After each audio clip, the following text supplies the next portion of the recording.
Sebuah penggalian di reruntuhan misterius tanpa sengaja memecahkan segel kuno, memicu bencana yang mengguncang seluruh umat manusia. Sejak saat itu, kabut merah aneh menyelimuti setiap kota, menyebar tanpa bisa dihentikan, membawa perubahan yang mengerikan. Makhluk-makhluk hidup berubah menjadi sosok mengerikan dengan kekuatan tak wajar yang dikenal sebagai abrasi. Di tengah kekacauan itu, seorang pria dengan lengan yang telah berubah menjadi sesuatu yang mengerikan, berdiri mengamati kehancuran di sekelilingnya. Kemanapun makhluk-makhluk itu pergi, yang tersisa hanyalah kota-kota yang hancur. Rasa takut menyebar seperti wabah, sementara para makhluk itu memburu siapapun yang masih bertahan. Manusia berusaha melawan dengan kekuatan militer. Ledakan besar mengguncang pusat kota, namun semua itu seolah tidak berarti apa-apa. Kembali ke masa kini, seorang pemuda terjebak di tengah kepungan para makhluk mengerikan, memanggil nama Xiao Su dengan suara putus asa. Geraman makhluk-makhluk itu menggema, bersiap menyerang. Mata Yan Hao memancarkan cahaya merah saat ia berteriak, menanyakan keberadaan gadis itu. Amarah memenuhi dirinya. Ia menerjang ke depan dan menumbangkan semua makhluk yang menghadangnya. Tangannya telah berubah menjadi cakar merah yang kuat. Kini kembali sendirian, ia menatap sekeliling kota yang hancur dengan wajah muram. Matanya masih bersinar saat ia menyebut nama itu lagi dengan lirih. Ia terus berjalan tanpa arah di antara puing-puing, terus memanggil Shu. Hingga tanpa sengaja ia melihat sesuatu dan menyadari itu adalah sebuah boneka. Ia berlutut, mengenali benda itu, dan kembali memanggil namanya. Dengan tangan yang telah berubah, ia mencoba mengambil boneka itu dengan hati-hati. Namun di tengah gerakan, cakarnya perlahan kembali seperti semula. Air mata hangat mengalir di pipinya saat ia sekali lagi memanggil nama itu. Sendirian di kota yang telah runtuh, ia diliputi keputusasaan, terus memohon kehadirannya. Kisah kemudian mundur 3 hari sebelumnya, saat laporan tentang munculnya kabut merah mulai tersebar. Di dalam sebuah mobil, Yan Hao duduk bersama seorang gadis. Seorang prajurit mengetuk jendela dan memerintahkan mereka untuk segera pergi. Tentara memenuhi area, sementara pengemudi mengeluhkan para politisi yang dianggap tidak jujur. Gadis itu mengaku takut, namun Yan Hao menenangkannya, mengatakan semuanya akan baik-baik saja. Ia menatap keluar jendela, memikirkan betapa kacaunya situasi ini. Para prajurit memperhatikan sebuah helikopter yang terbang lurus menuju kabut merah, dan hanya dalam hitungan detik, sebuah mobil meledak di hadapannya, membuat semua orang terkejut. Pengemudi dan Yan Hao terdiam menyaksikan kejadian itu. Tanpa ragu, ia menarik gadis itu untuk melindunginya saat kekacauan semakin menjadi. Sebuah mobil tertabrak keras dan terbalik di tengah situasi yang kacau. Dengan wajah cemas, Yan Hao berteriak memanggil orang tuanya, menanyakan keadaan mereka. Di dalam mobil, sang ayah mengatakan kakinya terjepit, sementara sang ibu terbatuk kebingungan. Di luar area tersebut, semua orang berlari ketakutan, memperlihatkan sosok makhluk buas yang mengamuk. Dengan penuh keputusasaan, ayah mereka menyuruh mereka keluar secepat mungkin. Ia mencoba keluar, namun kakinya benar-benar terjebak. Tanpa pilihan lain, Yan Hao menarik adik perempuannya keluar menuju tempat yang lebih aman. Ia mencoba membuka pintu, tetapi orang tuanya bersikeras agar ia membawa adiknya pergi. Tepat pada saat itu, sesosok makhluk mendekat di belakangnya. Sang ibu menggenggam tangannya, mendesaknya untuk segera pergi. Dengan senyum penuh kesedihan, mereka meminta putra mereka menjaga Xiao dengan baik. Tiba-tiba, seberkas energi merah menghantam mobil, memicu ledakan besar. Dari kobaran api, muncul makhluk menyerupai serigala dengan mata merah menyala. Yan Hao menggenggam tangan adiknya dan berlari, sementara sang adik berteriak memanggil orang tua mereka. Di langit, makhluk raksasa menyerupai naga melintas di atas kota yang hancur. Kedua saudara itu menoleh ke belakang dengan rasa ngeri, menyaksikan ledakan yang menimpa orang tua mereka. Gadis itu melihat makhluk menyerang orang lain dan berteriak meminta pertolongan. Yan Hao teringat orang tuanya. Dengan tekad yang mulai tumbuh, ia mencoba memahami apa yang sebenarnya terjadi. Makhluk serigala itu memicu kepanikan. Semua orang berlarian menyelamatkan diri. Yan Hao terus berlari bersama adiknya, tidak memahami apa yang sedang terjadi di dunia ini. Ia menyadari bahwa hewan dan manusia berubah menjadi tak terkendali dan menyerang apa saja. Lebih banyak makhluk muncul, memanjat gedung-gedung kota. Mereka bersembunyi, dan ia menutup mulut adiknya agar tidak mengeluarkan suara. Dengan tegang, ia mengamati bahaya dari dekat. Untungnya, makhluk itu tidak menyadari keberadaan mereka, dan perlahan menjauh. Setelah ancaman itu pergi, mereka menarik napas lega sejenak. Namun tiba-tiba gadis itu menjerit kesakitan, tanda merah aneh muncul di wajahnya. Kakaknya bertanya apa yang terjadi, dan ia menjawab bahwa dirinya merasa tidak baik. Yan Hao melihat pantulan dirinya di pecahan kaca dan menyadari tanda yang sama juga muncul di wajahnya. Ia mulai berpikir bahwa semua ini mungkin disebabkan oleh kabut merah. Ia segera mengambil botol air dan membasahi kain, lalu menempelkannya ke wajah adiknya, sambil memintanya menutup mulut dan hidung. Namun pada saat itu, tanda di wajahnya sendiri semakin parah dan matanya mulai bersinar. Ia berlutut di lantai dengan tubuh gemetar, mengeluarkan uap yang terasa panas. Adiknya bertanya apa yang terjadi, namun ia bersikeras bahwa dirinya baik-baik saja, sambil berusaha mengendalikan dirinya. Tiba-tiba, makhluk yang mereka kira telah pergi muncul kembali, mengawasi mereka dari lantai atas. Gadis itu memohon agar kakaknya tidak menakutinya. Ia merasakan tubuhnya panas dan nyeri hebat, seolah ada sesuatu yang menembus dirinya.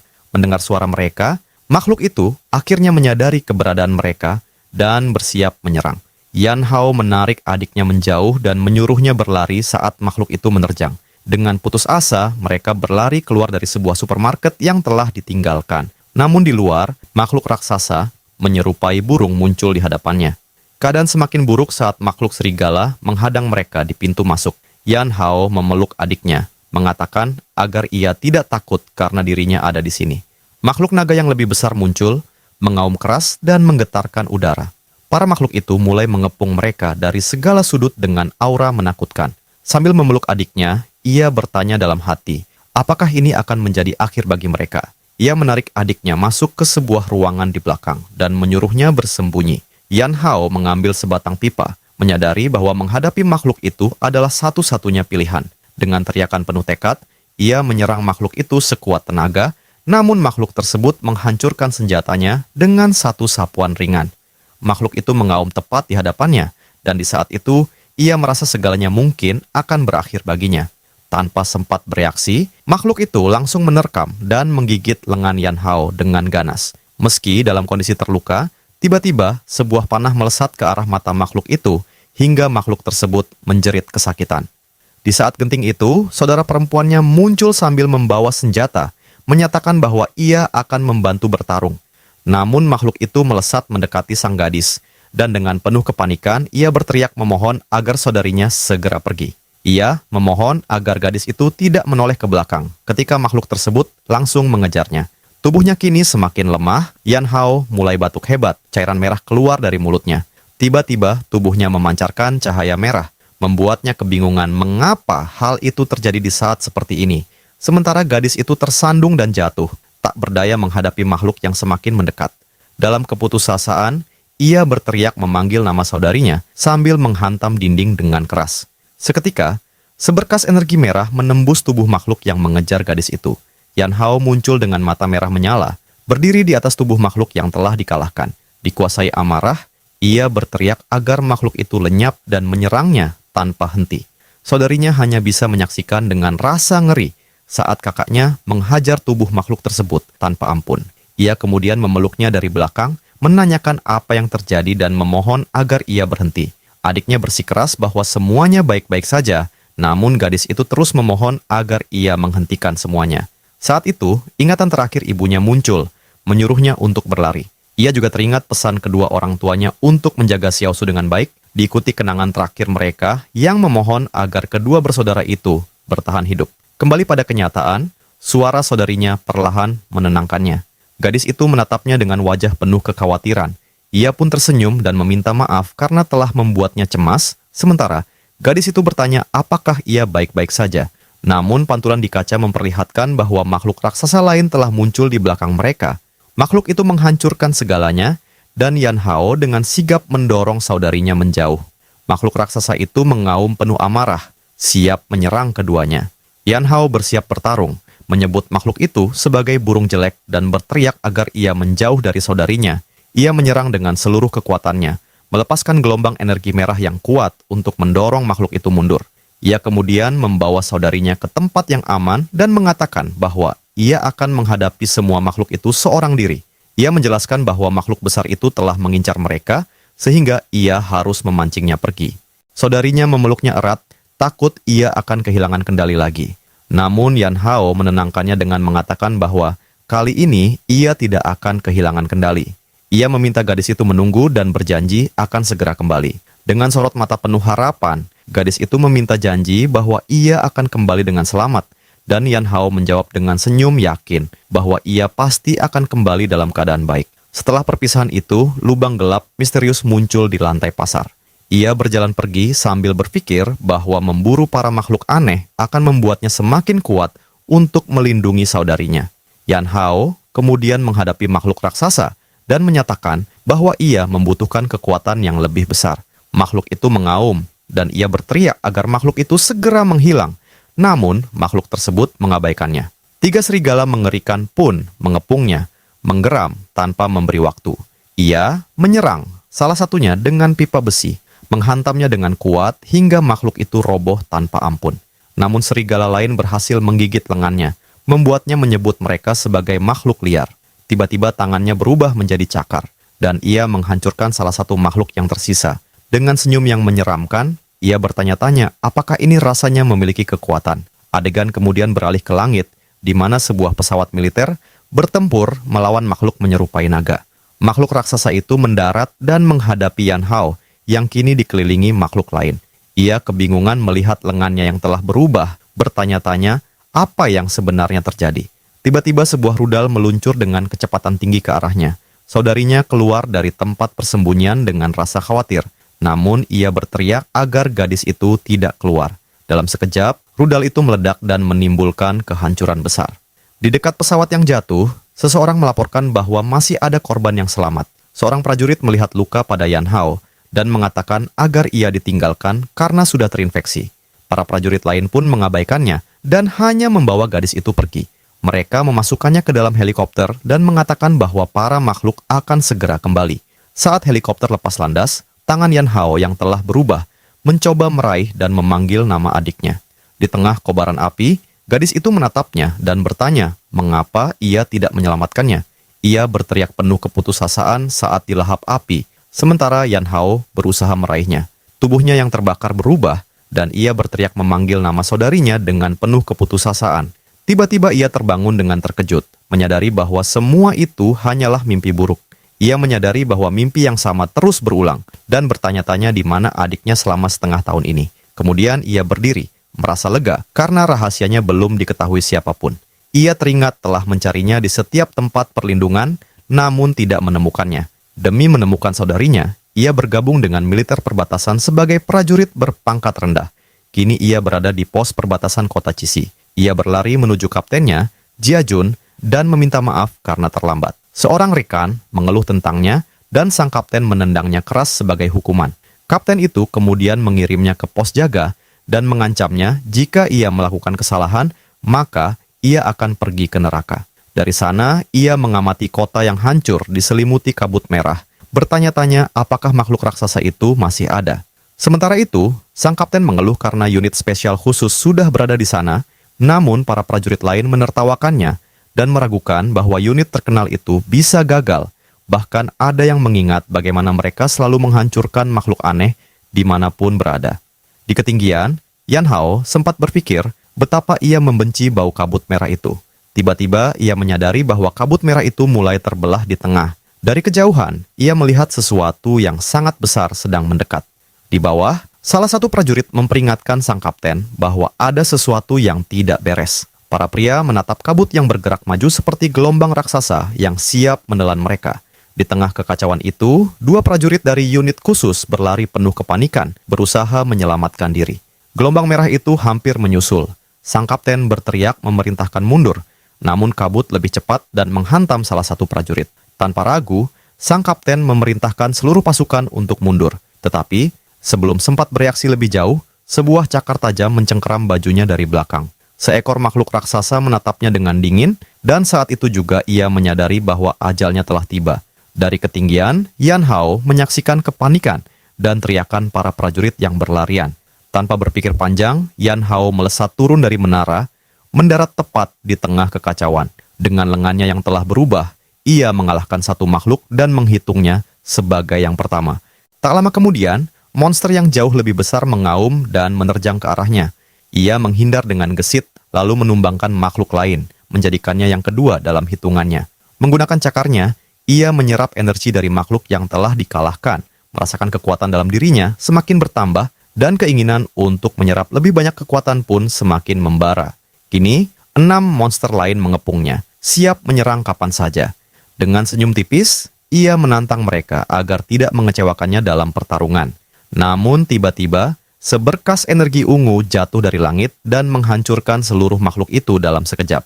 Terkejut, ia menoleh dan melihat sosok berdiri di tengah asap. Sosok itu adalah Kapten Song Rui dari unit khusus Blazing Blood. Kepanikan langsung melanda Yan Hao saat menyadari siapa wanita di hadapannya.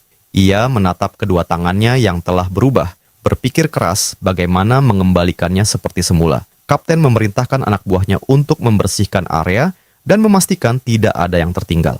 Seketika, para prajurit mengepungnya sambil mengarahkan senjata. Ia mengangkat tangannya yang kini kembali normal dan meminta mereka tidak menyerang, memperkenalkan diri sebagai seorang prajurit.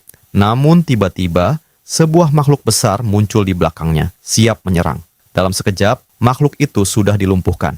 Sang kapten kemudian mendekat perlahan untuk menginterogasinya, menanyakan di mana senjatanya. Saat itu, Yan Hao sadar ia berada dalam masalah besar. Tanpa banyak tanya, prajurit itu memerintahkan seluruh unit untuk mundur ke garis pertahanan. Di markas sementara, seorang prajurit melarang siapapun masuk tanpa izin. Song Rui menganalisis laporan dengan 37 korban di pos terdepan.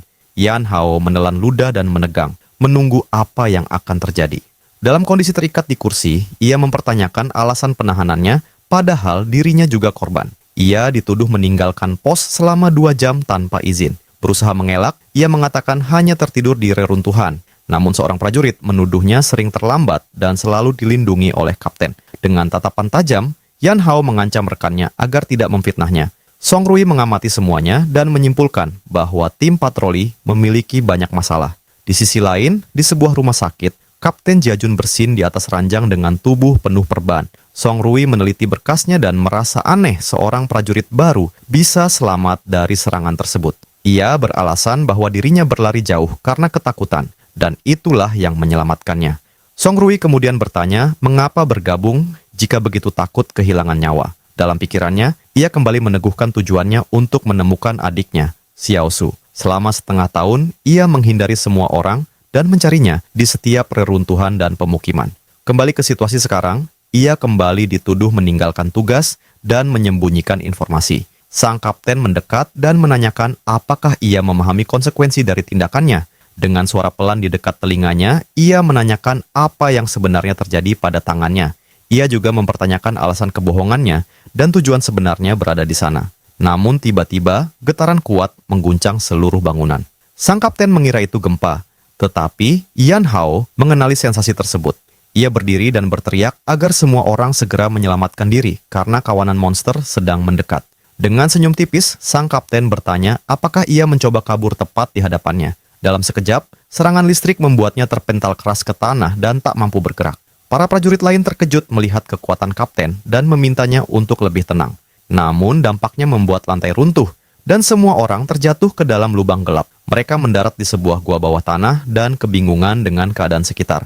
Dalam kondisi tangan masih terikat, Yan Hao menyadari mereka telah jatuh ke tempat bawah tanah. Sang kapten memerintahkan seseorang menyalakan penerangan karena suasana terlalu gelap. Seorang prajurit menyalahkannya atas keadaan ini, tetapi Yan Hao mengatakan perdebatan bisa ditunda. Cahaya terang akhirnya menyinari gua, memperlihatkan labirin raksasa yang terbentuk oleh makhluk aneh, membuat semua orang merasa cemas. Kapten menemukan senjatanya di tanah dan memerintahkan semua orang tetap tenang, serta memeriksa perlengkapan. Ia mengambil senapan dan menyuruh mereka menjaga formasi serta saling melindungi. Tiba-tiba, suara aneh bergema di kegelapan. Yan Hao langsung waspada, menatap tajam ke depan. Ia mengatakan mendengar angin, membuat salah satu prajurit bersemangat karena mengira ada jalan keluar. Namun harapan itu sirna saat makhluk serangga muncul, dan ia berteriak agar semua segera merunduk. Sinar ungu melesat dan mengenai makhluk itu tepat di depan, menyelamatkan nyawa seorang prajurit. Tubuh makhluk tersebut meleleh menjadi cairan hijau korosif yang mengikis tanah. Sang kapten menegurnya dan memperingatkan agar tidak bertindak tanpa perintah lagi. Ia menatap tajam dan mengatakan semua harus dijelaskan setelah mereka keluar dari tempat itu. Yan Hao mulai bertanya-tanya tentang rencana sang kapten karena ia tampaknya sudah mengetahui rahasianya. Tiba-tiba, suara asing kembali menarik perhatian semua orang. Mereka menyadari sesuatu sedang mendekat. Dari balik bayangan, lebih banyak makhluk serangga bermunculan dan langsung menyerang. Dalam sekejap, mereka dikepung oleh kawanan monster, dan saat itu mereka sadar bahwa situasi yang dihadapi benar-benar genting. Makhluk-makhluk itu bergerak maju dalam satu kawanan besar, seolah bersiap melancarkan serangan mematikan kepada kelompok tersebut. Song Rui mulai melepaskan tembakan, namun peluru-peluru itu hampir tidak memberi dampak berarti. Dalam kepanikan, mereka berlari sekuat tenaga sambil menembak ke segala arah, berusaha meloloskan diri dari kejaran kawanan mengerikan itu. Gadis itu berteriak agar ia tidak berhenti berlari, sementara tatapannya dipenuhi kecurigaan yang sulit disembunyikan. Tiba-tiba, sesuatu yang tak terduga terjadi, kawanan makhluk itu berhenti bergerak. Semua orang menatap ke depan dan melihat sebuah lorong bercahaya di ujung gua. Di sana, terlihat tubuh-tubuh prajurit yang tergeletak dan seekor makhluk yang sedang menyerap kabut merah pekat. Makhluk itu mulai mengubah kabut tersebut menjadi sebuah bola energi yang sangat kuat. Menyadari bahaya besar, Yan Hao berteriak memperingatkan semua orang agar waspada. Sang kapten kemudian melompat dan melepaskan serangan listrik dengan seluruh kekuatannya ke arah makhluk itu, namun makhluk tersebut membalas dengan pancaran energi merah yang jauh lebih dahsyat. Kedua, serangan bertabrakan di udara, menciptakan pertarungan kekuatan yang luar biasa. Serangan sang kapten berhasil menembus pancaran itu dan menghantam wajah makhluk tersebut. Namun meskipun terkena, pancaran energi makhluk itu tetap melaju ke arahnya. Dalam gerakan cepat, Yan Hao mendorong wanita itu menjauh dan menerima serangan tersebut. Ia menyerap energi itu dan dengan tangan yang berubah, ia berdiri menghadapi Kapten Song Rui. Ia lalu menoleh ke arah makhluk itu dan menyatakan bahwa ia akan menjelaskan semuanya setelah mereka keluar dari tempat ini. Song Rui heran, bagaimana mungkin ia bisa menang jika bahkan serangannya sendiri tidak berhasil. Namun dengan senyum penuh keyakinan, Yan Hao bersiap menghadapi pertempuran. Dengan tekad membara, ia berlari menuju makhluk raksasa itu tanpa rasa takut. Matanya bersinar, dan ia menyadari bahwa makhluk tersebut adalah kelas tiran. Ia melancarkan pukulan kuat, sambil bertanya dalam hati seberapa kuat dirinya jika mampu menyerap kekuatan makhluk itu. Namun, benturan tersebut justru melemparkannya ke belakang, dan ia mulai menyadari ketahanan luar biasa dari makhluk tersebut. Ia terkesan karena makhluk itu sama sekali tidak menunjukkan tanda kerusakan. Dengan tubuh berlapis pelindung, makhluk itu tampak seperti mesin perang raksasa yang sangat tangguh. Makhluk itu menyerang menggunakan cakarnya, namun Yan Hao berhasil menghindar. Ia segera menyadari bahwa makhluk itu sangat lambat karena seluruh kemampuannya difokuskan pada pertahanan. Dengan tatapan dingin, ia menyimpulkan bahwa makhluk itu hanyalah sasaran yang bergerak. Para prajurit lain terus menembak, namun peluru mereka terpental dari lapisan pelindung makhluk tersebut. Kini, pemuda yang sebelumnya selalu menghindari bahaya justru maju menyerang tanpa ragu. Rekannya terkejut dan mulai mempertanyakan siapa dirinya sebenarnya. Sang kapten lalu mengarang sebuah cerita, mengklaim bahwa ia adalah eksperimen rahasia pemerintah yang dirancang untuk pertempuran. Prajurit itu masih ragu, namun wanita tersebut menguatkan cerita itu demi melindungi rahasianya. Wakil perwira Lin Yongji mulai mempertanyakan kebenaran hal itu, apakah memang benar atau hanya sesuatu yang disembunyikan. Ia teringat sebuah insiden yang janggal dan bertekad akan menyelidiki pemuda tersebut. Dengan tatapan tajam, ia memperingatkan bahwa ini adalah informasi rahasia yang tidak boleh tersebar. Sementara itu, makhluk tersebut mulai mengumpulkan energi merah dalam jumlah besar di mulutnya, lalu melepaskan bola energi raksasa ke arah Yan Hao. Yan Hao menoleh ke belakang dan menyadari bahwa serangan itu bukan ditujukan kepadanya. Dengan panik, ia berteriak meminta rekan-rekannya untuk menjauh. Bola energi itu meledak dengan dampak yang menghancurkan segalanya. Di tengah asap tebal, sang kapten bangkit dengan kilatan energi ungu yang memancar dari tubuhnya. Seorang prajurit patroli yang tergeletak di tanah bertanya-tanya apakah dirinya masih selamat. Seorang perwira unit khusus menemukannya dan membantunya berdiri meski kakinya terluka. Ia mengatakan bahwa itu adalah harga yang pantas demi rekannya tetap bertahan. Ia menjelaskan bahwa dirinya tidak menjadi prajurit hanya untuk menyingkirkan makhluk-makhluk itu, melainkan untuk menjadi perisai bagi umat manusia, dan ia tidak akan meninggalkan siapapun. Sementara itu, Yan Hao terlempar jauh akibat ledakan dan tergeletak di tanah. Ia menyadari energinya telah habis dan tangannya kembali normal. Makhluk kelas tiran itu menatapnya tajam, membuatnya sadar betapa sulit situasi ini. Makhluk itu mengaum penuh amarah, bersiap menyerang Yan Hao yang terjatuh. Namun tiba-tiba sebuah kilatan ungu menghantam makhluk itu dan mengalihkan perhatiannya. Dari tanah, Yan Hao menoleh dan menyebut nama sang kapten dengan lirih. Wanita itu menyatakan bahwa ia tidak boleh menyerah karena masih banyak yang harus dijelaskan. Setelah terkena serangan, makhluk itu justru mengeluarkan tawa aneh yang mengganggu. Sang kapten terkejut menyadari bahwa makhluk itu seolah menertawakan serangannya. Dari dalam gua, kabut merah mulai mengalir menuju makhluk tersebut, lalu diserap ke dalam lukanya dan perlahan memulihkannya. Ia menyadari bahwa makhluk itu akan menyembuhkan diri dan memicu ledakan kabut. Wanita itu berteriak agar mundur, namun Yan Hao bersikeras bahwa makhluk itu harus dihentikan. Ia menjelaskan bahwa makhluk tersebut tidak bisa bergerak bebas, dan asap merah itu juga ternyata mengisi ulang energinya, dan inilah kesempatan mereka. Sang kapten memperingatkan bahwa jika mereka gagal, ia bisa kehilangan nyawanya di sana. Yan Hao menjawab bahwa ia telah berkali-kali menghadapi akhir hidup, sehingga satu kali lagi tidak menjadi masalah. Akhirnya, sang kapten menyetujui rencana itu dan menegaskan bahwa mereka hanya memiliki satu kesempatan. Ia akan menggunakan seluruh kekuatannya untuk menghancurkan lapisan pelindung makhluk itu, sementara Yan Hao akan menghancurkan pusat kendalinya dengan bidikan yang terfokus pada bagian kepala. Ia pun bersiap. Sang kapten memberi tanda dan melepaskan serangan penuh kekuatan saat Yan Hao maju dengan kecepatan tinggi. Serangan listrik itu menghancurkan pelindung kepala makhluk tersebut, dan Yan Hao merayakan keberhasilan mereka.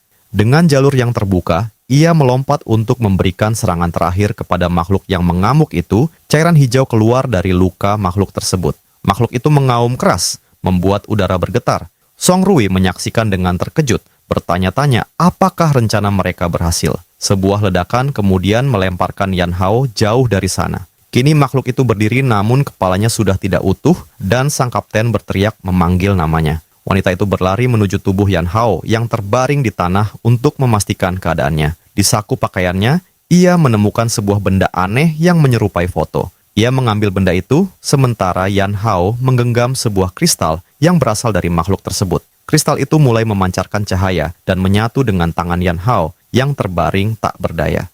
Dalam benaknya, ia melihat dirinya berada di tempat asing, terjebak tanpa mampu mengendalikan tubuhnya sendiri. Ia menyadari bahwa dirinya telah berubah sepenuhnya, dan pertanyaan tentang akhir hidupnya pun menghantui pikirannya. Tiba-tiba, bagian dari rantai DNA di hadapannya bersinar dengan sangat terang. Kristal itu kemudian menyatu ke dadanya, dan secara mengejutkan, ia kembali bisa bergerak seperti semula.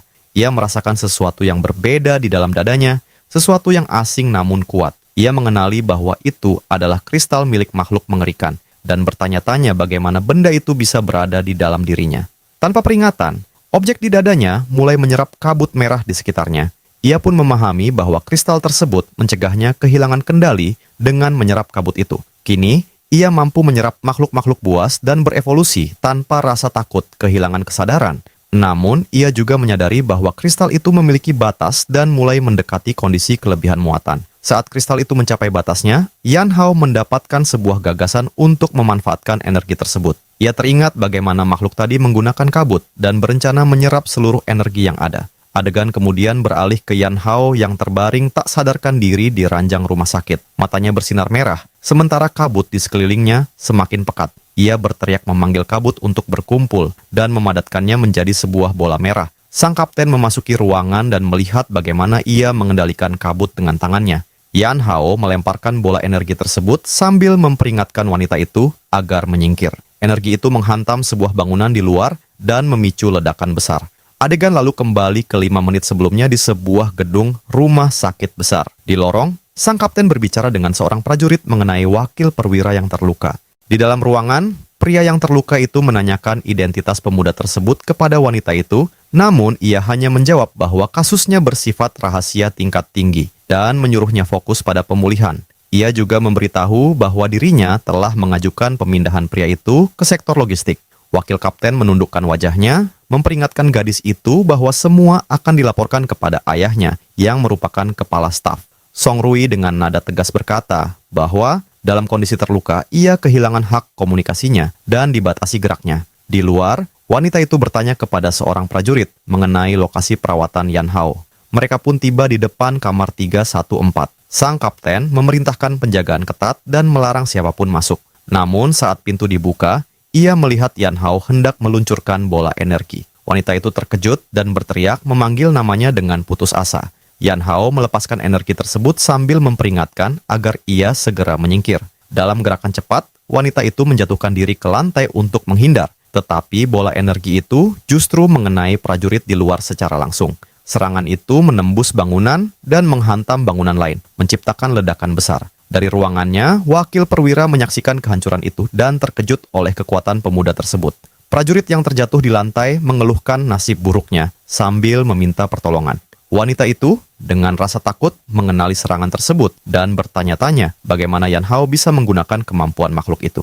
Dengan wajah serius, ia menyatakan bahwa Yan Hao harus memberikan banyak penjelasan. Adegan berpindah ke atap rumah sakit, tempat keduanya berbicara. Sang kapten menanyakan apakah ia bisa menyerap inti makhluk dan kemampuan mereka.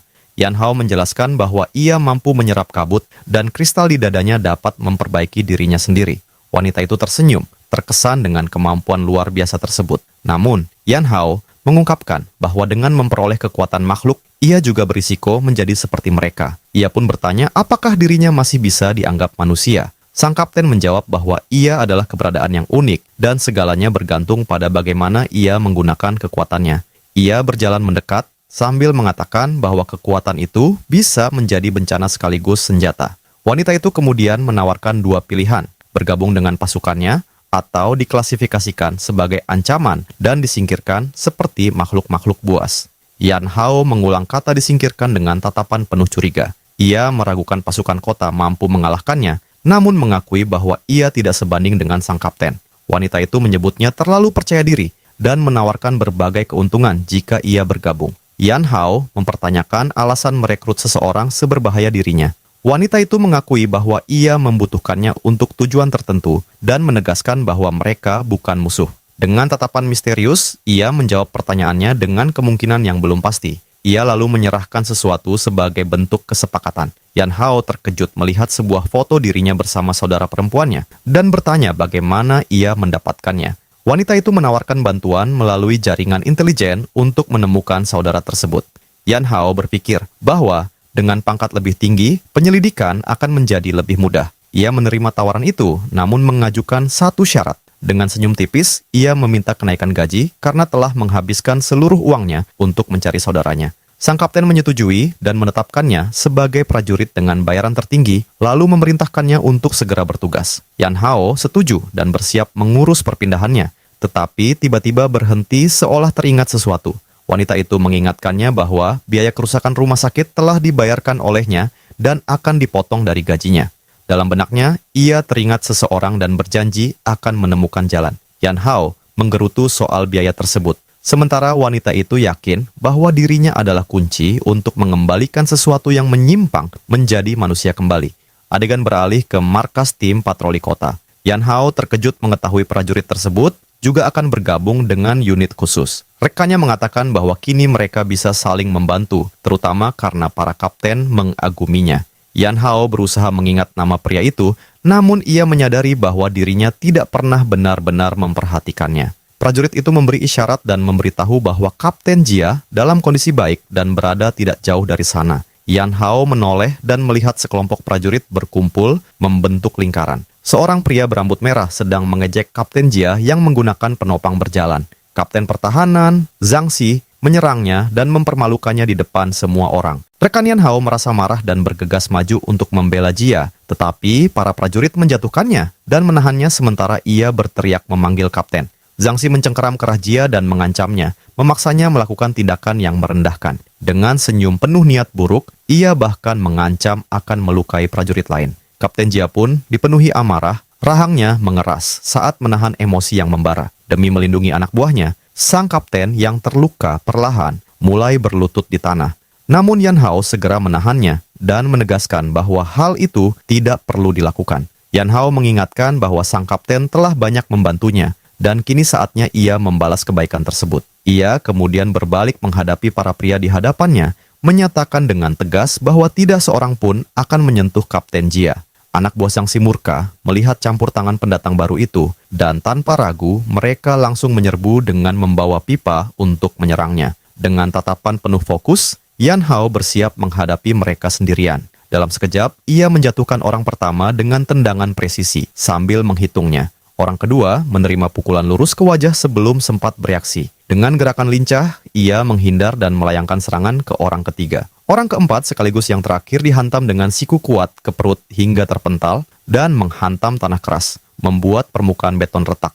Hanya dalam hitungan detik, seluruh anak buah Zhang Xi telah dilumpuhkan. Kapten musuh terperangah melihat betapa cepatnya Yan Hao mengatasi semuanya. Dengan amarah, pria itu mengarahkan senjata dan mengancam Yan Hao karena berani menantangnya. Yan Hao hanya tersenyum penuh percaya diri, sementara peluru yang ditembakkan dapat ia hindari dengan mudah. Dalam sekejap mata, ia sudah berada di depan pria itu dan merebut senjatanya. Dengan kekuatan barunya, ia meremukkan pistol itu hanya dengan satu tangan. Ia mengatakan bahwa kecepatan peluru bahkan tidak sebanding dengan kaptennya. Putus asa, pria itu mengeluarkan pisau dan mencoba menyerang kembali. Namun, Yan Hao menangkap bilahnya dengan mudah menggunakan tangan kosong, lalu menatapnya tajam. Ia mencengkeram leher pria itu dan menanyakan tentang penghinaan terhadap kaptennya. Dalam ketakutan dan kehabisan napas, pria itu berusaha melepaskan diri, tetapi tidak berhasil. Dengan musuh di tangannya, Yan Hao menyatakan bahwa kini gilirannya. Yan Hao lalu menghantamkan tubuh pria tersebut ke tanah berulang kali tanpa ampun. Zhang Xi akhirnya tergeletak tidak sadarkan diri di lantai yang retak. Para prajurit lainnya terkejut melihat bagaimana peluru tidak mempan dan senjata bisa dihancurkan begitu saja. Yan Hao menatap tangannya sendiri, terkejut dengan peningkatan kekuatan fisiknya. Para prajurit yang diliputi ketakutan menyebutnya sebagai sosok mengerikan dan melarikan diri. Rekannya kemudian mendekat dan mengatakan bahwa ia tampak seperti dewa perang saat bertarung. Kapten Jia mengucapkan terima kasih, namun Yan Hao menegaskan bahwa ini bukanlah tujuan utamanya. Sang kapten yang khawatir takut tim pertahanan kota akan mengejarnya, tetapi rekannya berkata dengan santai mengatakan bahwa mereka kini telah menjadi bagian dari unit respons khusus. Adegan kemudian beralih ke markas sementara unit respons khusus kota. Di dalamnya, sang kapten memberitahu bahwa ia telah mengirimkan pengajuan Yan Hao ke markas pusat, lalu menunjukkan formulir yang telah disetujui untuk penilaian akhir. Ketika Yan Hao bertanya apakah ia sudah menjadi anggota resmi, sang kapten menjelaskan bahwa ujian sebenarnya baru saja dimulai. Ia memberitahu bahwa Yan Hao harus pergi ke markas pusat di Hucheng untuk menjalani tes. Dengan penuh keyakinan, sang kapten mengatakan bahwa dengan kekuatannya saat ini, ia tidak akan mengalami kesulitan untuk lulus. Adegan berganti ke iring-iringan militer yang melaju menuju kota Hucheng. Kendaraan lapis baja melesat di jalan raya yang padat. Di dalam kendaraan, Song Rui menjelaskan bahwa Hucheng adalah ibu kota sekaligus markas pusat unit tersebut. Yan Hao bertanya, bagaimana sistem peringkat ditentukan sambil menggoda kelemahan rekannya. Prajurit itu kesal dan membalas bahwa setidaknya ia mampu menahan serangan. Sang kapten menjelaskan bahwa rekannya akan masuk ke bagian logistik dan tidak memerlukan tes tempur. Rekannya itu membanggakan bahwa tim logistik juga bertarung bersama mereka. Ia kemudian menjelaskan bahwa orang dengan kemampuan khusus disebut pejuang, sementara makhluk penyimpangan diklasifikasikan ke dalam 5 kelas dari yang terlemah hingga terkuat. Para pejuang juga memiliki peringkat yang sesuai dengan tingkat ancaman tersebut. Yan Hao mendengarkan dengan saksama dan bertanya tentang afinitas inti. Rekannya menjelaskan bahwa manusia memperoleh kekuatan dari inti makhluk, sementara Song Rui menambahkan bahwa afinitas memengaruhi jumlah kemampuan yang dapat dibangkitkan, dan mereka yang tidak dapat terhubung dengan inti hanya bisa mencapai peringkat E. Tiba-tiba, konvoi terpaksa berhenti karena adanya penghalang jalan tak terduga. Seorang pria berseragam mendekat dan mengatakan mereka harus mengambil jalur lain, tetapi Song Rui memperhatikan sebuah mobil dengan simbol aneh yang justru diizinkan lewat. Sang kapten merasa hal itu janggal dan bertanya-tanya apa yang dilakukan kelompok Green Vine di sana. 1 jam kemudian, di lokasi penilaian masuk, sejumlah rekrutan telah berkumpul. Penguji Lin Yongxin menyatakan bahwa semua yang hadir harus mematuhi aturan, menegaskan bahwa tidak akan ada perlakuan khusus, dan hanya yang terkuat yang akan bertahan. Dengan suara lantang, ia mengumumkan dimulainya tes fisik pertama. Dalam uji pertama, Yan Hao menonjol dengan menyelesaikan lari 100 meter dalam 10 detik. Pada uji kedua, ia mengangkat beban 500 kg hanya dengan 1 tangan. Dalam tes kekuatan pukulan, ia melayangkan serangan kuat ke mesin pengukur hingga dampaknya membuat mesin rusak dan menampilkan pesan kesalahan. 10 menit kemudian, ia menyerahkan seluruh hasil ujiannya. Penguji mengonfirmasi dan mengumumkan skor akhirnya, 198. Para rekrutan lain terkejut karena angka itu memecahkan rekor sebelumnya. Dari kejauhan, instruktur Lin mendengar hasil tersebut dan merasa terkesan. Zhang Jin, adik dari kapten pertahanan, tidak mempercayai hasil itu. Penguji menegurnya, menjelaskan bahwa ia mengawasinya dan semua terekam oleh kamera. Dengan senyum sinis, pria itu mengatakan ia hanya penasaran, lalu mendekati Yan Hao dan menanyakan asalnya. Dengan senyuman penuh maksud buruk, ia memberi peringatan agar Yan Hao bersiap, karena ia berjanji akan membalas penghinaan yang dialami kakaknya dengan membuat Yan Hao menerima konsekuensinya. Yan Hao merasa sikap pria itu begitu aneh dan diam-diam mulai mempertanyakan asal-usul kampung halamannya. Sang penguji kemudian menanyakan apakah ia mengenal seseorang bernama Zhang Jin, dan Yan Hao dengan cepat berkata bahwa ia tidak mengenalnya. Namun di balik tatapan matanya yang tegas, ia mulai menyadari bahwa seluruh tim pertahanan telah tercemar oleh ketidakjujuran. Tak lama kemudian, instruktur mengumumkan hasil sementara dengan 3 peringkat teratas, di mana posisi pertama diraih oleh Yan Hao dengan nilai 198 poin. Seorang peneliti muda bernama Jin Ying mulai menaruh minat pada pendatang baru yang terlihat begitu kuat. Di sebuah kamar asrama pribadi, Zhang Jin tampak kesal karena gagal meraih posisi pertama. Ia mengeluh tentang kemunculan 2 sosok luar biasa, padahal sebenarnya ia sendiri hanya bisa masuk berkat bantuan orang dalam. Tiba-tiba, proyeksi hologram 2 pria muncul dan memperingatkannya agar tidak membuat kesalahan. Dengan tekad kuat, Zhang Jin bersumpah akan masuk ke unit elit demi kakaknya. Kembali ke area penilaian, para rekrutan kini berkumpul di stasiun pengujian B-Score. Penguji menjelaskan bahwa prosedurnya sederhana, cukup mengenakan pelindung pergelangan tangan lalu memasukkan inti tersebut ke dalam perangkat. Ia juga memberi peringatan bahwa afinitas di bawah 40% berarti gugur seketika. Dijelaskan pula bahwa semakin kuat makhluk asal inti itu, semakin tinggi kualitasnya, sehingga setiap orang memiliki afinitas berbeda yang dapat membangkitkan kekuatan elemen atau kemampuan pendukung. Instrukturnya menegaskan bahwa alat tersebut hanya berfungsi untuk mengukur afinitas sebelum akhirnya memulai ujian. Rekrutan pertama memperoleh 39% dan langsung dinyatakan gagal. Ia tampak frustasi sambil bertanya-tanya mengapa ujian ini begitu sulit. Peserta berikutnya berhasil dengan 56% dan merayakannya dengan penuh lega. Setelah itu, Zhang Jin dipanggil. Dengan sorot mata merah dan aura mengintimidasi, ia melangkah maju, melempar inti ke udara sejenak sebelum menghantamkannya ke perangkat di pergelangan tangannya. Dengan penuh emosi, ia menuntut alat itu mengikuti kehendaknya, hingga akhirnya angka 60% muncul di panel. Semua orang terkejut, mengingat rekor tahun lalu hanya 56%. Dengan senyum penuh kesombongan, ia mengklaim dirinya sebagai yang terkuat di sana. Yan Hao hanya mengamati dari kejauhan dalam diam, hingga seorang gadis mendekatinya dan bertanya mengapa ia belum pernah mendengar tentang seseorang sekuat dirinya. Gadis itu memperkenalkan diri sebagai sosok yang tahu banyak hal dan menyebut bahwa ia sengaja tidak menonjolkan diri. Ia bahkan menyinggung keterkaitannya dengan fenomena kabut misterius di kampung halamannya. Meski tak memaksa pengakuan, gadis itu mengaku tertarik padanya. Yan Hao memanfaatkan kesempatan itu untuk meminta informasi, dan gadis tersebut setuju dengan syarat jika nilainya lebih tinggi darinya, ia akan menjawab apapun yang diinginkan. Saat namanya dipanggil, gadis itu berlari menuju alat uji dengan penuh percaya diri. Para rekrutan lain berbisik bahwa ia akan memecahkan rekor Zhang Jin. Sementara pria itu justru meremehkannya. Dengan tenang, Jin Ying memasukkan inti ke perangkat dan meminta semua orang memperhatikan. Angka yang muncul mengejutkan semua orang, 78%. Dengan senyum kemenangan, ia mengangkat jempol, membanggakan keberhasilannya memecahkan rekor, membuat Zhang Jin semakin kesal dan bersumpah akan membalas. Kini giliran terakhir, Yan Hao dipanggil. Gadis itu sempat menanyakan apakah ia merasakan tekanan, namun dalam hati ia justru mengakui kekuatan gadis tersebut. Dengan tekad kuat, ia berjanji memenangkan taruhan demi menemukan Xiao Su. Ia mengambil inti berwarna hitam dan memperkirakan peringkatnya setidaknya kelas C. Saat inti itu dipasang di pergelangan tangannya, ia bersiap melihat potensi sejatinya. Panel menunjukkan peringkat C, membuat semua orang kembali terkejut. Namun tiba-tiba layar menampilkan kesalahan dan afinitasnya tidak terbaca. Keringat menetes di wajah Yan Hao, tidak mengerti apa yang terjadi. Hingga akhirnya terungkap, afinitasnya 0%.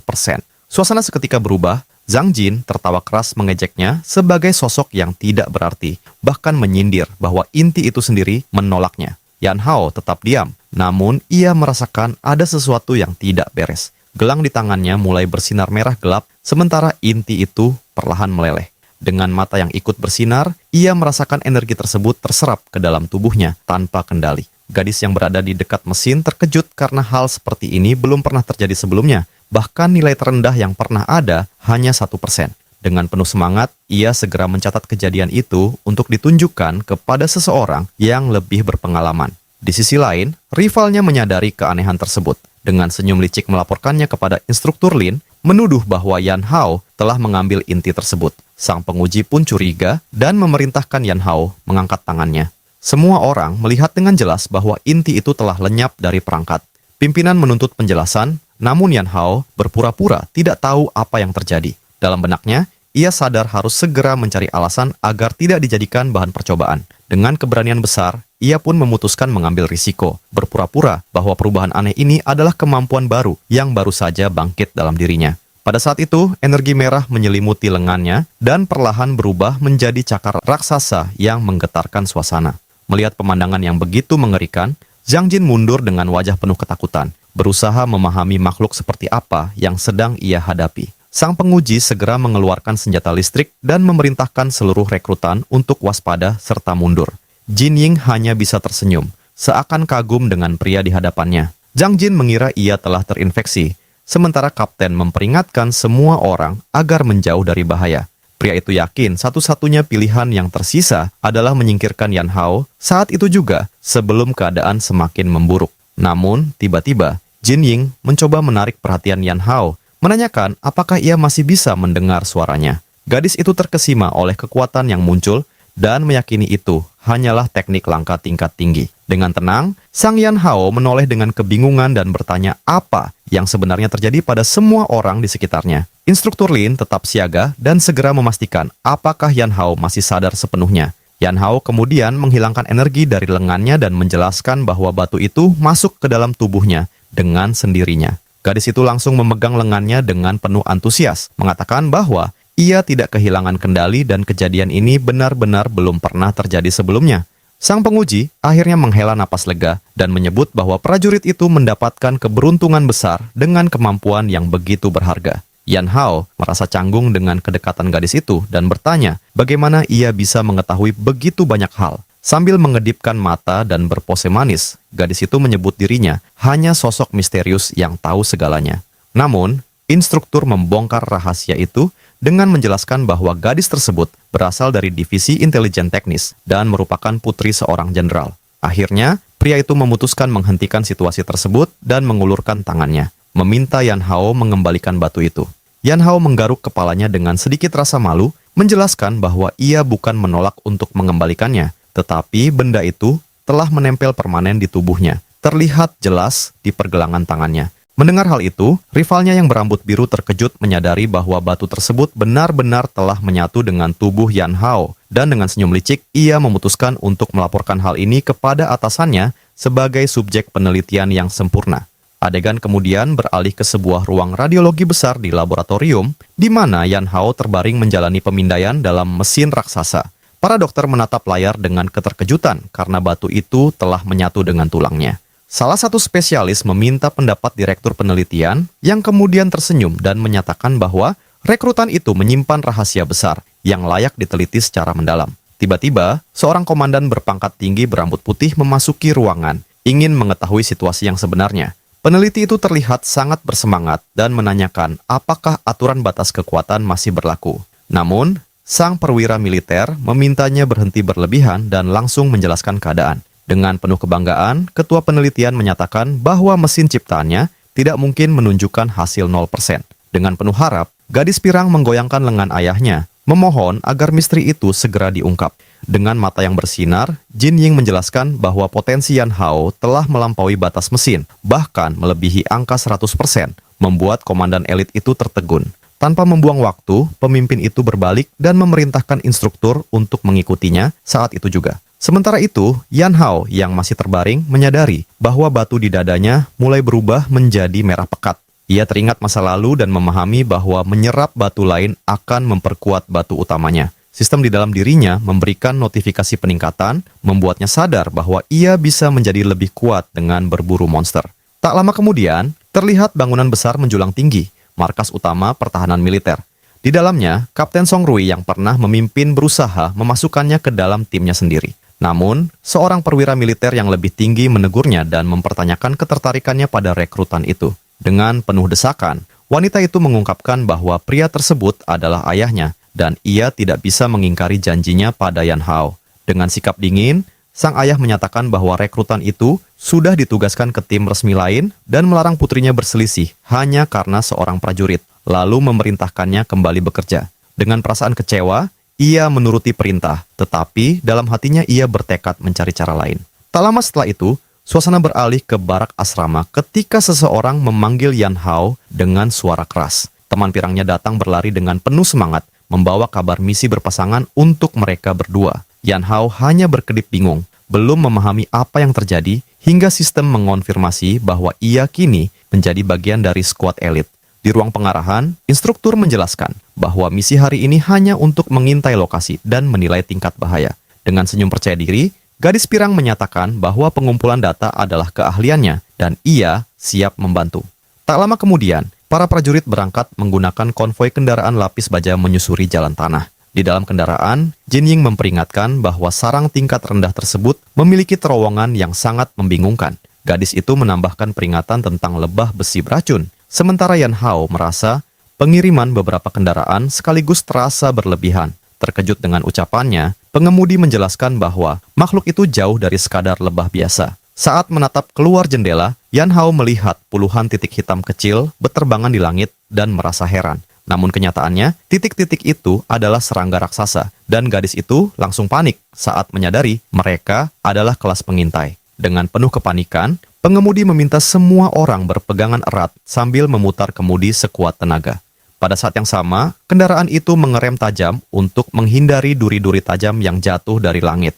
Jin Ying dengan ketakutan memperingatkan bahwa lapisan kendaraan tidak akan mampu menahan serangan kuat dari makhluk tersebut. Dengan tekad kuat, Yan Hao menyatakan bahwa ia akan menghadapi kawanan di luar, ingin menguji kekuatan barunya. Dengan energi merah yang kuat, ia merobek pintu kendaraan hanya dengan tangan kosong.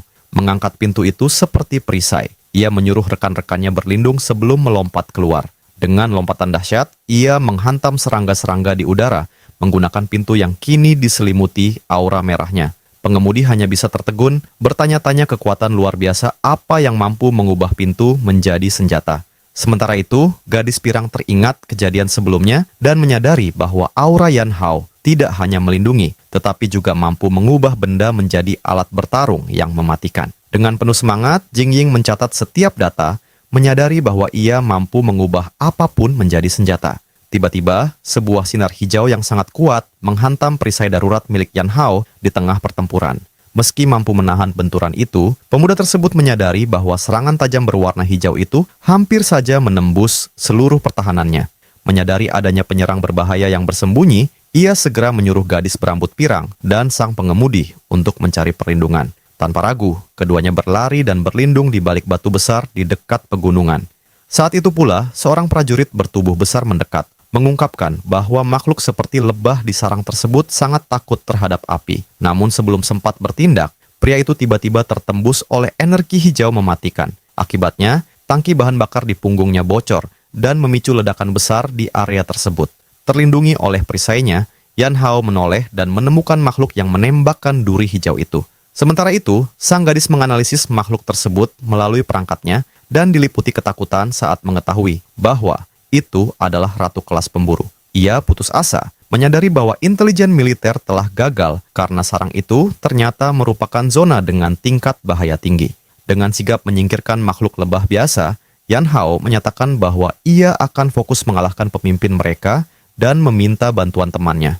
Menerima rencana berbahaya tersebut, gadis berambut pirang itu mengaktifkan kekuatannya, menciptakan hembusan angin yang kuat di sekelilingnya. Dalam sekejap, ia memanggil badai angin dahsyat yang melemparkan semua makhluk ke udara, membuat lebah-lebah musuh kehilangan arah. Memanfaatkan kesempatan itu, Yan Hao melesat maju dengan perisainya menuju sarang besar makhluk tersebut. Dengan mata yang bersinar tajam, ia memusatkan energinya dan segera menemukan target utama yang bersembunyi di dalamnya. Pada saat yang sama, sang ratu mengerikan bersiap menembakkan duri beracun lainnya dari sengatnya. Namun, Yan Hao dengan cepat merobek jaketnya dan melapisinya dengan kabut merah yang kuat. Secara mengejutkan, kain itu berubah bentuk menjadi tombak panjang raksasa yang menyerupai bor mematikan. Dengan hentakan kaki yang sangat kuat, ia menghancurkan batu di bawahnya dan memperoleh dorongan besar untuk serangannya. Yan Hao kemudian melemparkan senjatanya dengan sangat kuat yang diarahkan langsung pada sang makhluk. Serangan itu meninggalkan jejak cahaya terang yang merobek udara. Serangan itu melesat begitu cepat dan ganas hingga menembus tubuh makhluk tersebut secara langsung, tanpa memberi kesempatan untuk menghindar. Namun, Jin Ying terkejut saat melihat bahwa serangan sempurna itu tidak menimbulkan kerusakan yang terlihat. Ia bertanya-tanya dengan rasa kaget bagaimana makhluk sederhana itu memiliki pertahanan yang begitu kuat. Jawaban mengerikan pun muncul ketika makhluk tersebut mulai bersinar, menyerap energi dan berevolusi ke tingkat yang lebih tinggi. Dalam keputusasaan, Jin Ying berlari menuju temannya, mendesaknya agar tidak membiarkan makhluk jahat itu melarikan diri. Namun Yan Hao justru terjatuh ke tanah, mengakui bahwa seluruh energinya telah habis digunakan dalam serangan sebelumnya. Dengan tangan bertumpu di pinggang, Jin Ying menatap Yan Hao yang terbaring dan mengira semua itu hanya drama untuk meminta bantuan. Sambil berbaring di tanah, Yan Hao membalas dengan nada mengejek, menegaskan bahwa ia tidak tertarik pada gadis manja. Dengan senyum tipis, gadis itu duduk di sampingnya dan memberikan sepotong coklat kecil untuk memulihkan tenaganya. Tak lama kemudian, tim militer lainnya tiba dan mengamankan area untuk membangun basis pertahanan dengan tenang. Kini, semua orang dapat menyaksikan struktur sarang yang besar dan menyeramkan bersinar di tengah lanskap. Melihat perangkatnya, gadis itu memastikan bahwa tingkat racun di tempat tersebut masih sangat rendah dan aman. Dengan penuh semangat, ia naik ke atas kendaraan dan mengusulkan agar mereka segera menyingkirkan makhluk itu, memanfaatkan kondisinya yang sedang terluka. Adegan pun beralih ke pangkalan militer besar di ibu kota, di mana para pemimpin militer sedang berdebat serius mengenai potensi Yan Hao. Seorang veteran Song Lian mengakui nilai luar biasa Yan Hao dan menuntut agar perhatian penuh diberikan kepadanya. Namun, salah satu kapten menerima peringatan darurat melalui komunikatornya dan harus segera menjawab panggilan tersebut. Dengan rasa cemas, ia melaporkan bahwa tingkat bahaya misi pencarian tersebut meningkat drastis. Komandan senior merasa tidak nyaman dengan kabar itu, karena ia yakin gadis muda itu tidak akan mempertaruhkan timnya secara sembrono. Pemimpin tersebut pun memerintahkan pengarahan unit darah membara untuk memberikan dukungan dan menghancurkan sarang makhluk itu. Tiba-tiba, seorang prajurit memasuki ruangan, membuat sang pemimpin terkejut dan mempertanyakan mengapa ia keluar dari rumah perawatan. Veteran itu kemudian memberitahu Yongzi bahwa saudaranya akan tetap berada di bawah komando tertentu tanpa memberikan penjelasan lebih lanjut. Dengan penuh kewibawaan, sang kepala memberikan perintah langsung kepada Lin Yongzi untuk melapor kepada Kapten Song Rui. Seorang prajurit lain mempertanyakan apakah rekan mereka yang sebelumnya mengatur agar Yan Hao bersama Song Rui. Pria tua itu mengabaikan keduanya dan dalam hati berpikir bahwa itu adalah hal terbaik yang bisa ia lakukan bagi seseorang yang mengkhawatirkan Yan Hao. Sementara itu, di dalam sarang, Yan Hao dan gadis berambut pirang terus melangkah maju karena hanya pakaian khusus mereka yang mampu menahan kabut merah. Saat memasuki gua, gadis itu memperingatkan bahwa pembacaan energi di tempat tersebut hampir tidak berubah. Dengan rasa khawatir, ia menjelaskan bahwa jika sang ratu berevolusi ke kelas yang lebih tinggi, situasi akan menjadi jauh lebih sulit. Namun, tiba-tiba, Yan Hao berteriak memintanya untuk berhenti. Wanita muda itu diliputi kebingungan, tidak memahami apa yang sebenarnya terjadi di hadapannya. Tiba-tiba, tanah di depan mereka berguncang hebat sebelum sesosok makhluk raksasa menerobos keluar ke permukaan. Serangan mendadak itu mengungkap wujud sebenarnya dari makhluk tersebut, sang ratu lebah yang kini telah berevolusi menjadi kelas overlord yang mengerikan. Jin Ying tertegun, tidak percaya, karena kabut merah di area itu seharusnya tidak cukup kuat untuk memicu evolusi sebesar itu.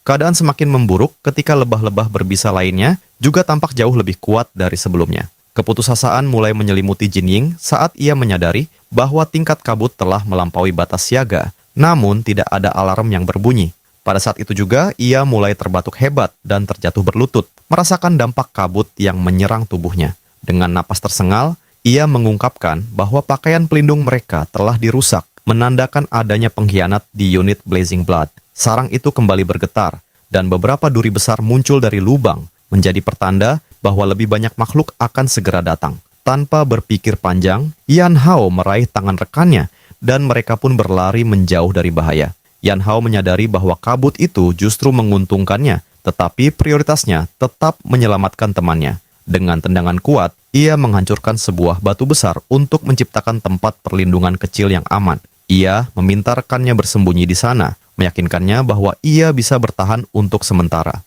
Ia juga meminta agar informasi tentang kerusakan pakaian pelindung segera disampaikan kepada pasukan bantuan, sembari menegaskan bahwa ia akan menghadapi para makhluk itu sendirian.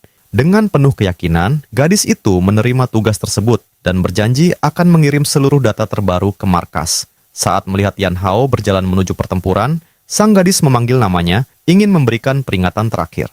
Dengan nada setengah bercanda namun penuh makna, gadis itu menyatakan bahwa jika ia tidak kembali, ia akan mencarinya hingga ke ujung dunia. Yan Hao membalas dengan senyum percaya diri, menjanjikan bahwa ia pasti akan kembali dari pertarungan tersebut.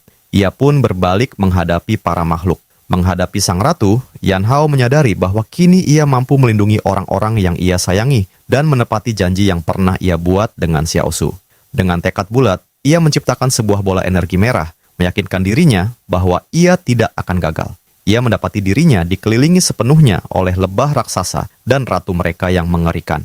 Ia memusatkan energi merahnya, mempersiapkan satu serangan terakhir, menyadari bahwa kesempatan ini tidak boleh disia-siakan.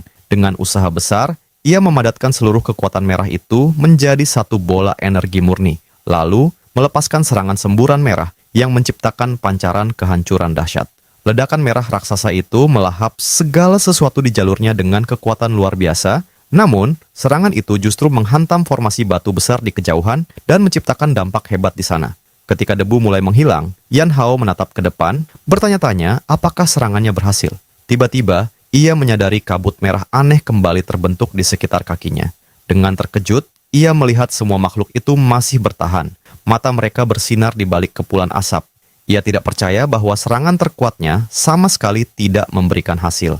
Adegan kemudian beralih 3 menit sebelumnya, memperlihatkan Jin Ying sedang memperbaiki alatnya dan memastikan bahwa perangkat tersebut memang telah dirusak. Dengan menggunakan alat bantu, ia menyesuaikan kembali sistemnya dan menyatakan bahwa kini alat itu dapat mengukur kabut dengan akurat. Perangkat tersebut langsung memicu peringatan bahaya, membuatnya terkejut karena hasil pengukuran menunjukkan angka 2 kali lipat dari batas siaga. Tak lama kemudian, ledakan dari luar menghantam tempat perlindungannya dengan kekuatan besar. Dari dalam persembunyian, ia mengintip keluar, mencoba memahami sumber ledakan dahsyat tersebut. Ia segera menyadari bahwa ledakan itu justru memperburuk keadaan, membuat kabut beracun semakin pekat. Ia memahami bahwa makhluk-makhluk itu berevolusi dengan cepat dengan menyerap kabut, bahkan para pengintai telah berubah menjadi kelas Hound. Kembali ke masa kini, Yan Hao terus bertarung melawan lebah yang telah berevolusi hanya dengan tangan kosong.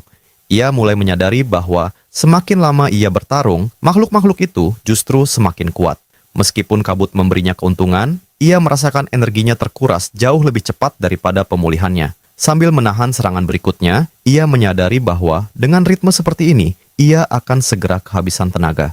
Dari tempat persembunyiannya, sang gadis mengamati semuanya, bertanya-tanya apakah temannya mampu bertahan.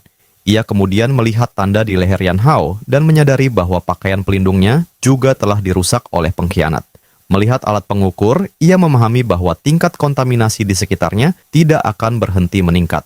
Dalam keputusasaan, ia melihat angka terus naik dan menyadari bahwa Yan Hao hampir kehilangan kendali.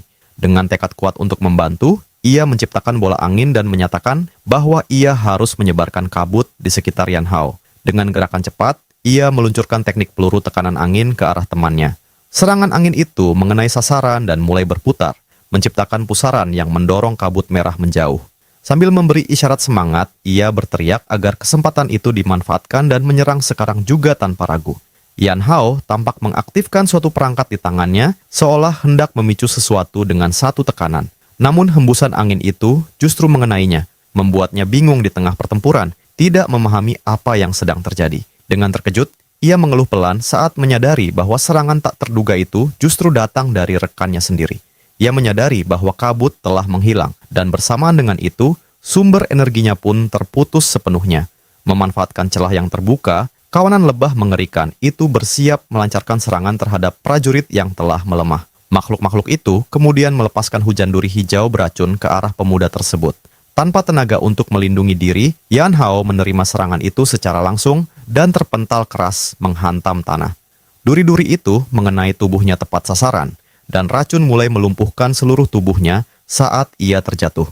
Belum sempat bangkit, serangan lain kembali melesat ke arahnya ketika ia masih berusaha pulih di tanah. Yan Hao menyadari ia tak akan mampu menghindar tepat waktu dan bersiap menghadapi akhir hidupnya.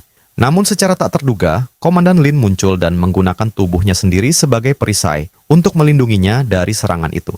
Duri-duri tersebut menembus punggung sang prajurit, membuat Yan Hao tertegun melihat rekannya terluka. Ia berteriak memanggil namanya, sepenuhnya terkejut oleh kemunculan mendadak itu. Lin, seorang petarung tipe kekuatan, meminta Yan Hao tetap fokus karena pertempuran belum berakhir.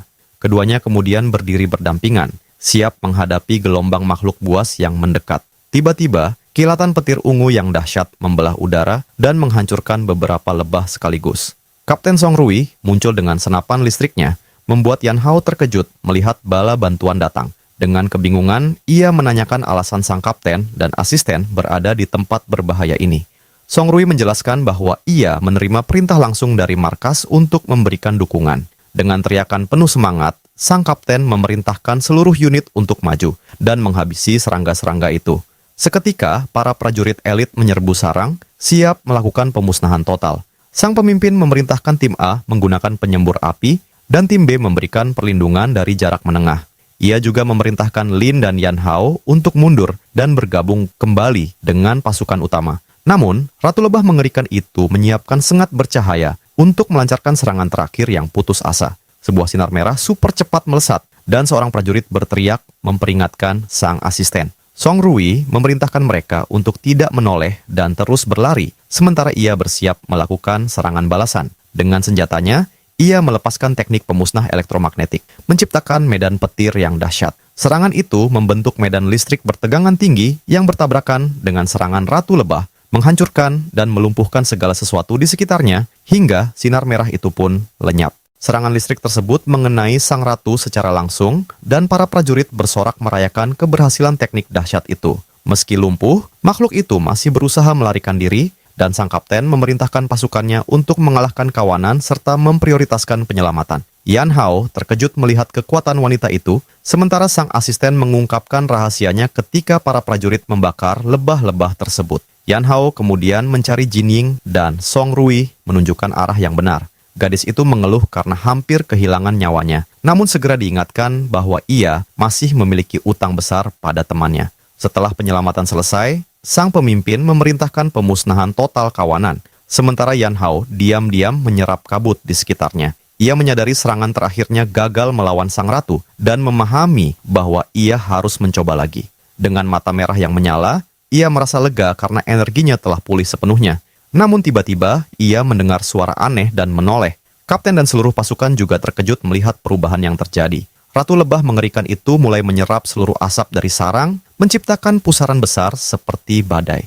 Para prajurit panik, menyadari makhluk itu tengah mengalami evolusi yang mengerikan.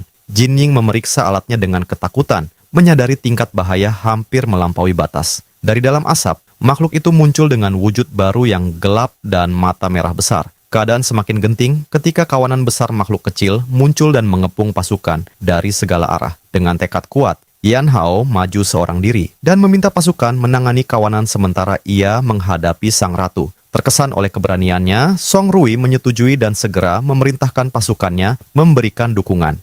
Beberapa tembakan energi mengenai makhluk itu di udara, sementara Yan Hao menyadari ia harus memberikan serangan penentu. Dengan lompatan cepat, ia menggunakan cakar merahnya untuk melancarkan serangan bertubi-tubi. Namun ia sadar kekuatan itu saja tidak cukup. Pada saat itu, makhluk jahat tersebut mengumpulkan energi dan memuntahkan bola kehancuran ke arahnya. Ledakan besar pun terjadi, melemparkannya dengan kecepatan tinggi ke tanah keras. Namun ia tetap mendarat dengan selamat dan mengangkat wajahnya, penasaran melihat dampak serangan itu. Tak lama kemudian, duri tajam raksasa melesat keluar dari asap. Ia menghindar dan menyadari bahwa serangan kekuatan murni tidak akan efektif. Ia membutuhkan senjata yang benar-benar mematikan. Matanya kemudian menangkap sengat besar milik sang ratu yang tertancap di batu, dan sebuah ide nekat muncul di benaknya. Dengan seluruh kekuatan yang dimiliki, ia mencabut benda tajam itu dan membungkusnya dengan kabut miliknya. Sengat itu berubah menjadi pedang merah menyala, dan ia melompat ke udara, membelah angin di hadapannya.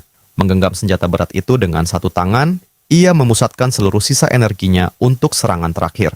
Dengan nada ironis, ia berterima kasih pada makhluk itu karena telah memberinya senjata, lalu melemparkannya dengan kekuatan luar biasa. Dengan tatapan penuh tekad, ia mengarahkan lemparan itu untuk menghancurkan musuh berbahaya tersebut. Seperti kilat yang dahsyat, tombak merah itu menembus tubuh makhluk mengerikan itu, menghasilkan kerusakan yang sangat fatal. Senjata itu mengenai sang ratu secara langsung dan memicu ledakan besar yang mengguncang area sekitar. Kilatan merah kemudian muncul di udara, kemudian Yan Hao melihat sebuah kristal kecil jatuh dari sana. Dengan penuh keterkejutan, ia menyadari bahwa benda berkilau itu adalah inti makhluk kelas dominator. Senyum sinis terukir di wajahnya saat ia memutuskan untuk mengambil benda berharga itu, menggenggam erat senjatanya dengan penuh kemenangan. Pada saat itu, Yan Hao menyerap batu tersebut ke dalam dadanya dan merasakan energinya terisi kembali dengan sangat cepat. Namun kekuatan itu ternyata terlalu besar untuk ditahan, membuat Yan Hao merintih kesakitan seolah tubuhnya tidak mampu menampungnya. Energi merah itu perlahan bersinar terang saat kesadarannya mulai menghilang. Tiba-tiba, sebuah serangan energi kuat membelah udara, melumpuhkan beberapa lebah di sepanjang lintasannya. Song Rui memimpin pasukan, membersihkan para musuh, hingga akhirnya menemukan makhluk-makhluk tersebut. Ia merasakan kelemahan aneh yang tiba-tiba muncul. Song Rui lalu menoleh ke samping dengan ekspresi terkejut ketika melihat Yan Hao tergeletak tak berdaya di tanah. Dengan panik, sang kapten memanggil nama Yan Hao, berusaha membangunkannya dari kondisi tak wajar tersebut. Jin Ying dengan sigap memeriksa tanda-tanda vitalnya dan menyadari detak jantungnya yang sangat cepat. Ia memperingatkan bahwa Yan Hao telah terlalu lama terpapar kabut dan berada dalam risiko tinggi kehilangan kendali atas dirinya. Tanpa membuang waktu, Song Rui memerintahkan asisten Lin untuk menggunakan kapsul medis guna menahan kerusakan yang terjadi. Adegan pun berpindah ke markas sementara, di mana sebuah kendaraan besar datang dengan cepat. Di dalamnya, Yan Hao ditempatkan di atas kapsul sementara. Sang kapten memerintahkan Jin Ying untuk memantau semuanya dengan saksama. Peralatan pun menutup dan langsung aktif, memberikan obat penenang yang kuat kepada pemuda yang terluka itu. Namun, sang kapten tahu bahwa ini hanyalah solusi sementara dan ia harus segera membawanya kembali ke markas utama. Di dalam pikiran Yan Hao, bayangan mengerikan berusaha memaksanya untuk menerima kekuatan para makhluk buas tersebut. Sang prajurit bertanya-tanya apakah ia akan berakhir di sana, lalu mengingat orang-orang yang ia sayangi dan ingin ia lindungi. Ia teringat janji yang pernah ia buat serta wajah penuh senyum dari adik kecilnya yang ia cintai. Kenangan akan ayahnya yang memintanya untuk tetap hidup memenuhi pikirannya seperti sebuah peringatan terakhir. Adik kecilnya seakan memohon agar ia kembali dengan selamat saat bayangan gelap itu semakin mendekat. Tiba-tiba, suara rekan-rekannya yang baik bergema memanggilnya untuk bangkit. Dengan keberanian, Yan Hao melawan dan menghadapi bayangan itu, berjuang merebut kendali atas dirinya sendiri. Mengumpulkan seluruh kekuatannya, Yan Hao mematahkan belenggu kegelapan. Ia meyakinkan dirinya bahwa ia harus bertahan hidup, lalu menunjuk ke depan, seakan memerintahkan sosok bayangan itu untuk turut menanggung beban berat tersebut. Cahaya merah yang kuat memancar dari tubuhnya, menghancurkan segel mental itu hingga berkeping-keping. Yan Hao pun memahami harga yang begitu besar dari penggunaan kekuatan gelap yang menakutkan tersebut. Di dunia nyata, pikirannya masih terperangkap saat kendaraan lapis baja melaju meninggalkan gurun. Di dalam kendaraan, pengemudi mengeluh bahwa badai pasir terlalu kuat untuk dilalui. Sang asisten menyebutkan reruntuhan kota kuno dan menyarankannya sebagai tempat perlindungan sementara. Dengan rasa khawatir, Song Rui bertanya kepada Jin Ying mengenai kondisi Yan Hao saat ini. Gadis itu menjawab bahwa tanda-tanda vitalnya stabil, namun ia belum juga sadar. Mendengar itu, sang pemimpin memerintahkan mereka memasuki reruntuhan dan meminta seluruh konvoi mengikuti dari belakang. Semua kendaraan lapis baja pun bergerak menembus badai menuju bangunan besar yang telah lama ditinggalkan. Setibanya di tempat perlindungan, kapten memerintahkan semua orang untuk turun agar dapat beristirahat sejenak. Namun wanita itu merasakan sesuatu yang aneh di udara dan segera meminta Jin Ying untuk memindai seluruh area sekitar. Ia juga memerintahkan para prajurit untuk melindungi Yan Hao, menyatakan bahwa ini adalah perintah prioritas tinggi dari markas pusat. Di ketinggian, dua pria berkerudung mengamati kelompok tersebut, bersiap melakukan serangan berbahaya. Tiba-tiba, hujan panah menghantam para prajurit secara mengejutkan, dan salah satu dari mereka terluka di bagian dada. Asisten Lin berteriak agar semua orang berlindung sambil mengaktifkan kemampuannya untuk mengeraskan tubuh. Jin Ying menghindar dan menyadari bahwa panah-panah itu dilapisi racun jarum berbahaya yang dikenal sebagai racun tawon. Pada saat itu, sebuah batu besar dilemparkan ke arah mereka, dan sang kapten berteriak agar semua orang menghindar. Dengan kekuatan listriknya, Song Rui menghancurkan batu tersebut di udara sebelum menghantam konvoi. Dikelilingi kilatan ungu, ia bersiap menghadapi musuh yang tak dikenal. Sang asisten menggunakan tubuhnya sendiri sebagai perisai untuk melindungi Jin Ying dari puing-puing yang jatuh dari atas. Lebih banyak sosok berkerudung muncul dan berteriak agar tidak membiarkan siapapun melarikan diri serta mengambil semua barang. Salah satu musuh misterius melemparkan beberapa botol kaca ke arah para prajurit. Botol-botol itu pecah dan melepaskan asap hijau, membuat sang kapten bertanya-tanya tentang jenis serangan tersebut. Ia segera menutup mulutnya dan memperingatkan bahwa itu adalah gas pelumpuh yang berasal dari makhluk kelas pengendali. Dengan itu, para pria berkerudung maju sambil meneriakkan agar sekutu mereka menyerang bersamaan. Seorang pria bertubuh besar dengan kapak raksasa menyerang sang kapten, mengincar semua barang miliknya. Namun wanita itu menahan serangan tersebut dengan energi ungu dan menyuruh musuh itu pergi. Serangan listrik yang kuat melemparkan pria besar itu jauh dengan benturan yang sangat keras. Tiba-tiba, sebuah rantai dilemparkan dan mengait pada kapsul tempat Yan Hao beristirahat. Song Rui terjatuh berlutut, merasakan seluruh tubuhnya tak dapat digerakkan. Para perampok menarik rantai tersebut dengan penuh kegembiraan, mengira ada harta berharga di dalam kotak logam itu. Dengan putus asa, Jin Ying berlari ke arah mereka dan berteriak agar tidak menyentuh kapsul itu. Namun di tengah jalan, ia terkena panah yang tepat sasaran di kaki kirinya. Terbaring di tanah, ia memanggil nama Yan Hao saat para penyerang melarikan diri membawa kapsul tersebut. Di dalamnya, tanda di dada Yan Hao mulai bersinar dengan energi merah yang kuat dan intens. Song Rui merangkak menuju temannya, merasa gagal karena tidak mampu melindungi Yan Hao. Dengan tangan menekan luka, gadis itu mematahkan panah dengan amarah dan mengatakan bahwa ia harus bertahan demi membantu. Jin Ying merasa aneh karena para musuh tampaknya sudah mengetahui rute mereka dan telah menyiapkan serangan yang begitu sempurna. Asisten melaporkan bahwa sebagian besar musuh telah melarikan diri dan kemungkinan mereka menggunakan jalur bawah tanah. Tak lama kemudian, seorang prajurit menemukan lift terbengkalai yang diduga menjadi pintu masuk menuju markas tersembunyi tersebut. Kapten memerintahkan seluruh pasukan untuk bersiap menghadapi pertempuran dengan tujuan utama menyelamatkan Yan Hao yang terjebak. Setelah semua pasukan berkumpul, wanita itu menegaskan bahwa kegagalan bukanlah pilihan dan semua orang menyetujui tekadnya. Pada saat yang sama, pengemudi kendaraan meminta izin untuk ikut dalam misi penyelamatan yang berbahaya itu. Ia bersikeras karena Yan Hao adalah sahabat terbaiknya, dan ia tidak sanggup hanya menunggu tanpa berbuat apa-apa. Sang pemimpin akhirnya mengizinkan dengan berat hati, sambil mengingatkannya agar tetap berada di dekatnya demi keselamatan. Sementara itu, para perampok mengeluhkan beratnya kapsul yang mereka bawa. Salah satu dari mereka berteriak meminta yang lain menyingkir. Dengan sorot mata merah, pemimpin kelompok penjahat mengangkat kapaknya untuk membuka kotak tersebut. Namun tebasan kuat dari senjata berat itu bahkan tidak meninggalkan bekas sedikit pun pada kapsul logam. Ia menggerutu kesal, mengatakan kotak itu lebih kuat dari brankas. Bahkan alat mereka pun tidak mampu membukanya. Seorang pemuda berambut pirang mendekat dan dengan percaya diri mengatakan ia bisa membukanya. Namun mereka harus turun ke bawah tanah. Wakil pemimpin langsung marah, memperingatkan bahwa tempat itu adalah jalan buntu berbahaya dan tidak ada yang pernah kembali dari sana. Tetapi pemuda tersebut tetap bersikeras bahwa kunci untuk membuka kapsul ada di bawah. Bahkan ia berani mengajukan taruhan kecil. Dengan emosi memuncak, pria itu mencengkeram kerah bajunya, sementara si pirang menawarkan kesepakatan agar mereka bisa keluar dari situ dengan selamat.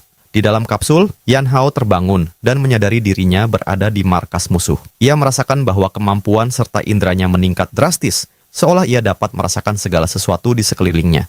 Sistem kemudian menampilkan kemampuan barunya, termasuk kelenjar racun yang diperoleh dari Ratu Lebah. Tak lama kemudian, para perampok tiba di sebuah area bawah tanah yang dipenuhi kerangka raksasa makhluk purba. Pemuda pirang itu menunjuk kerangka tersebut dan mengatakan itulah kunci untuk membuka kapsul logam. Tiba-tiba, ledakan besar mengguncang tempat itu dan melemparkan para musuh jauh ke belakang. Salah satu penjahat berteriak panik kepada pemimpinnya, memperingatkan bahwa kotak itu terbuka dengan sendirinya tanpa sebab yang jelas. Dari balik asap, Yan Hao muncul dan langsung menggunakan kemampuan kelenjar racunnya terhadap para musuh. Kabut beracun menyelimuti mereka, membuat para perampok berteriak kesakitan saat racun menyebar di dalam tubuh mereka. Melihat para musuh yang tergeletak, Yan Hao menyadari bahwa kemampuan barunya sangat efektif dalam pertempuran. Pemimpin perampok terkejut saat menyadari bahwa ada seseorang di dalam kapsul tersebut. Lalu menuduh Yan Hao sengaja membiarkan dirinya tertangkap. Namun Yan Hao hanya meremehkan mereka. Penjahat itu membanggakan dirinya sebagai prajurit peringkat D, mengklaim mampu menghancurkan lawannya dengan mudah. Dengan amarah, ia menyerang, tetapi Yan Hao hanya menertawakan tingkat kekuatannya. Ia kemudian mengaktifkan kemampuan aliran racunnya dan bersiap melakukan serangan balasan yang mematikan. Dengan tenang, ia menahan pukulan musuh dan dengan mudah melancarkan serangan beracun ke wajah lawannya, membuat pemimpin perampok terpental keras ke dinding dengan kekuatan yang luar biasa. Yan Hao menoleh ke samping dengan rasa penasaran ketika mendengar suara aneh, lalu dengan aura gelap yang menyelimutinya, ia menatap tajam pemuda pirang itu dan menantangnya untuk bertarung. Namun, pemuda tersebut justru kehilangan kesadaran karena ketakutan bahkan sebelum sempat menjawab. Yan Hao kemudian mengamati sekeliling dan terkesan oleh banyaknya kerangka makhluk buas di tempat itu, menyadari bahwa tulang-tulang tersebut rusak seolah para makhluk itu dipaksa bertarung hingga akhir. Dengan indera barunya, ia mampu merasakan sinyal dari sang kapten yang berada 10 lantai di atasnya. Ia tersenyum, menyadari wanita itu mulai gelisah, lalu mematahkan sebagian tulang kerangka untuk dijadikan senjata. Sementara itu, pasukan penyelamat terlibat pertempuran dengan para perampok yang tersisa dalam penyergapan. Asisten Lin menggunakan kemampuan pengerasan untuk menahan serangan dan melindungi tim. Kemudian maju ke depan dan melancarkan tendangan kuat ke wajah salah satu musuh hingga membuatnya tak berdaya. Seorang prajurit melaporkan bahwa area telah aman, namun belum ada tanda keberadaan Yan Hao. Kapten memperhatikan bekas cakaran di dinding dan menduga ada tempat persembunyian rahasia di sekitar situ. Sang pengemudi melihat alat pelacak dan mengatakan bahwa Yan Hao berada tepat di bawah mereka, namun tiba-tiba sinyalnya menghilang. Song Rui itu panik, mengira kapsul medis telah hancur dan Yan Hao berada dalam bahaya besar. Namun secara tiba-tiba, Yan Hao muncul dari atas, berdiri, sambil membawa tubuh pemuda pirang dengan senyum tenang di wajahnya. Semua orang terkejut melihat Yan Hao dalam kondisi utuh, dan kapten pun bertanya apa yang ada di bawah sana. Yan Hao menjelaskan bahwa ia menemukan arena makhluk purba, sementara sang asisten segera bertanya apakah tempat itu perlu diselidiki. Wanita itu memerintahkan pasukan untuk mundur, lalu menanyakan siapa pemuda aneh yang dibawa di punggungnya.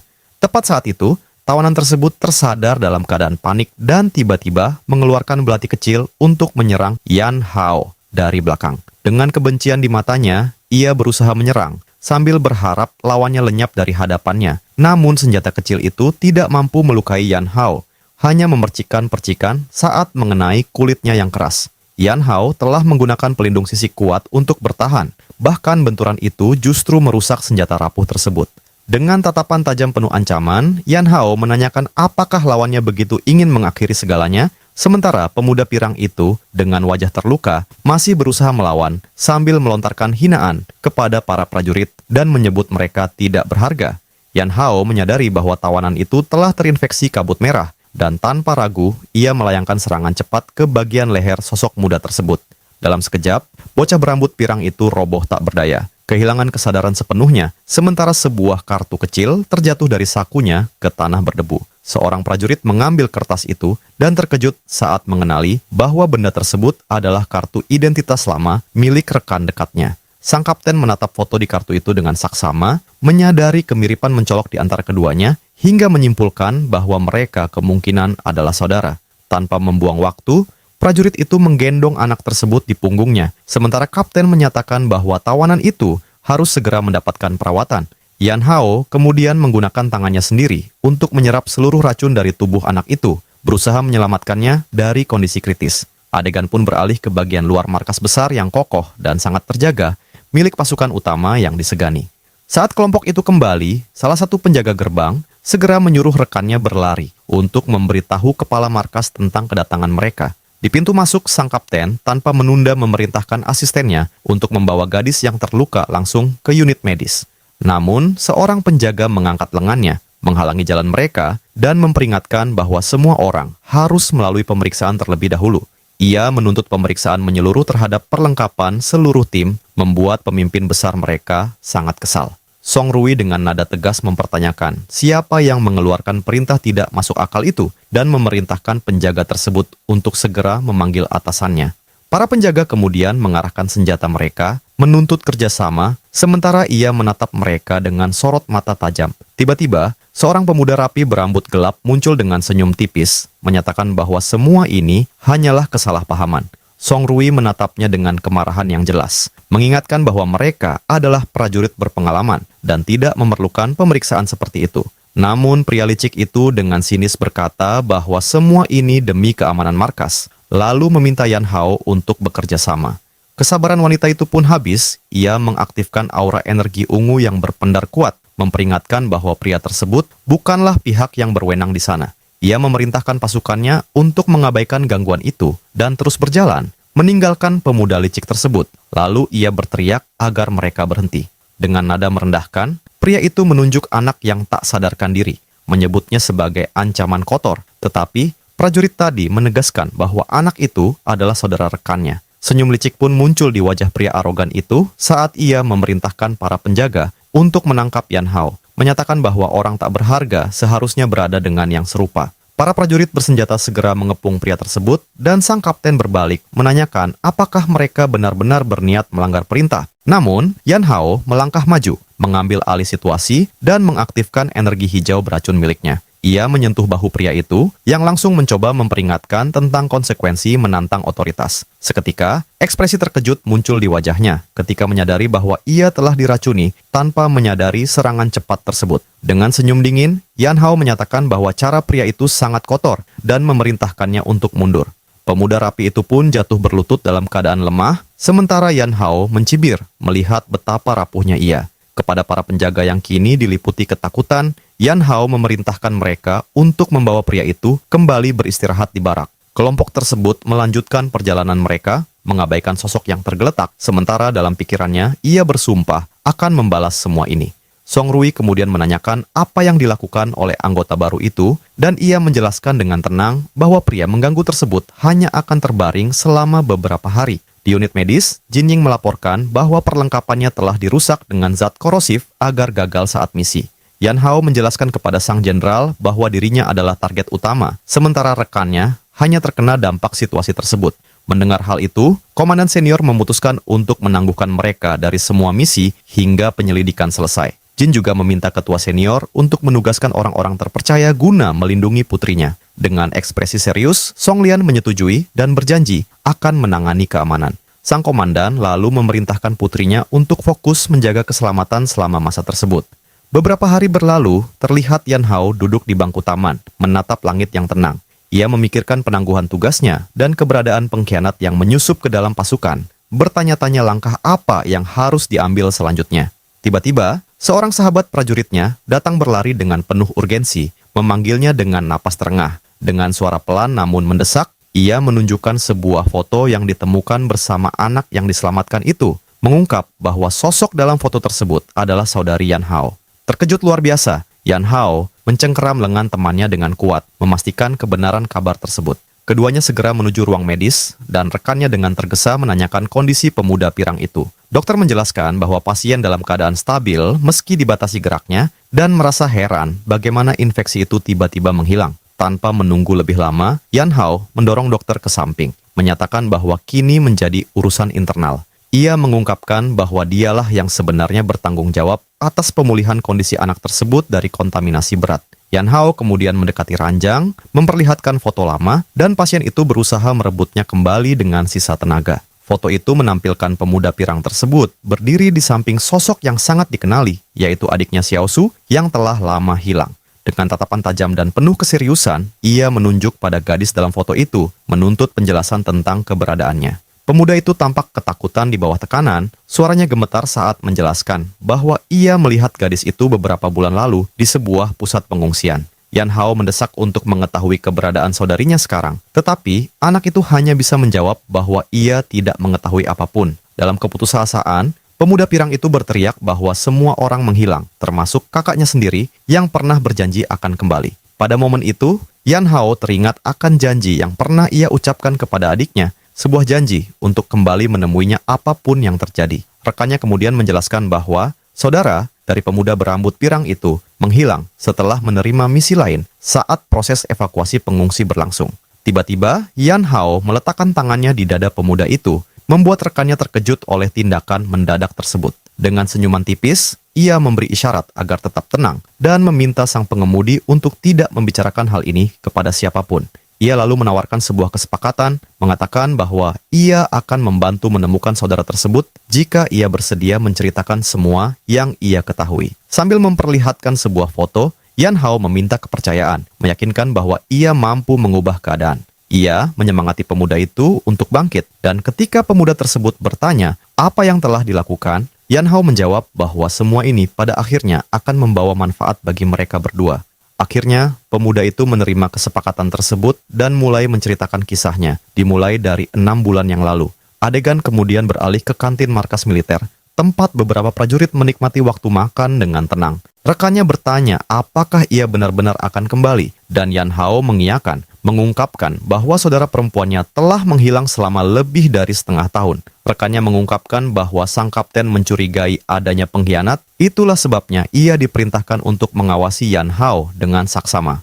Dengan tatapan penuh tekad, Yan Hao menyatakan bahwa ia datang demi saudara perempuannya dan tidak ada yang akan menghentikannya. Tanpa diduga, sang kapten muncul di belakangnya dan mempertanyakan siapa yang mengatakan bahwa ada yang akan mencoba menghalanginya. Seorang kapten dan Jin Ying turut hadir. Kemudian Jin Ying membanggakan teknologi medis canggih yang dimiliki markas tersebut. Mereka kemudian menuju sebuah ruang rapat kecil untuk membahas semuanya secara pribadi. Di dalam ruangan itu, Yan Hao menanyakan bagaimana mereka bisa mengetahui penyelidikan pribadinya. Dengan senyum percaya diri, gadis pirang menunjukkan sebuah tablet yang menampilkan rekaman kamera pengawas dari kamar pemuda itu. Rekannya langsung marah, menuduh Jin Ying telah mengawasi mereka tanpa izin. Dengan santai, gadis itu mengatakan bahwa ia hanya berusaha melindungi semua orang dari masalah internal markas. Jin Ying menjelaskan bahwa ia meminta bantuan dokter, yang kemudian menjelaskan situasinya sehingga rekaman itu bisa diperoleh. Dengan nada serius, sang pemimpin menyatakan bahwa ia tidak akan menghentikan langkah Yan Hao, namun ia berharap akhirnya bisa mendapatkan kepercayaannya. Yan Hao menatap sang kapten dan mulai memahami bahwa wanita itu juga benar-benar ingin membantunya dalam pencarian ini. Gadis pirang kemudian merangkul lengannya, memohon agar ia sedikit lebih mempercayainya. Rekan pengemudi juga berdiri dan menegaskan bahwa ia akan selalu memberikan dukungan penuh. Dengan dukungan dari semua pihak, sang kapten meminta Yan Hao untuk menjelaskan rencana selanjutnya kepada mereka. Dengan senyum di wajahnya, Yan Hao menundukkan kepala dan menyetujui untuk mengungkapkan seluruh rencananya. Adegan kemudian berpindah ke reruntuhan di pinggiran kota Cixi, memperlihatkan kehancuran besar yang terjadi di sana. Seorang pria bertubuh besar melaporkan kepada sosok misterius bahwa Yan Hao sedang dalam perjalanan menuju kota tersebut. Melalui sambungan telepon, sosok bayangan itu menerima kabar tersebut. Dengan senyum penuh niat buruk, pria itu merayakan dan mengatakan bahwa Yan Hao akhirnya akan menemui akhir dari perjalanannya. Beberapa hari kemudian, di sebuah pos pemeriksaan kota, para penjaga bersenjata memeriksa kendaraan yang masuk. Terjebak dalam kemacetan, para penumpang mobil mewah mengeluhkan situasi kacau di pintu masuk. Sang kapten menjelaskan bahwa misi ini tidak resmi dan menggunakan mobil pribadinya adalah pilihan yang lebih aman. Dari kursi belakang, rekannya bertanya, apakah aman meninggalkan Jin Ying sendirian di markas? Yan Hao menjawab bahwa Jin Ying memiliki caranya sendiri dalam menyelidiki dan akan memberikan dukungan dari jauh. Saat itu, seorang penjaga mendekat dan mengetuk jendela mobil untuk pemeriksaan keamanan. Namun tiba-tiba, seorang pengawas berteriak ketakutan saat melihat ancaman besar mendekat.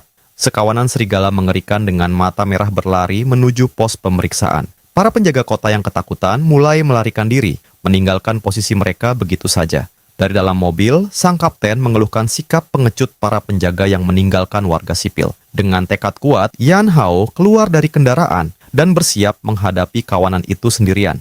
Makhluk-makhluk itu melompati mobil dan mulai menyerang orang-orang yang mencoba melarikan diri.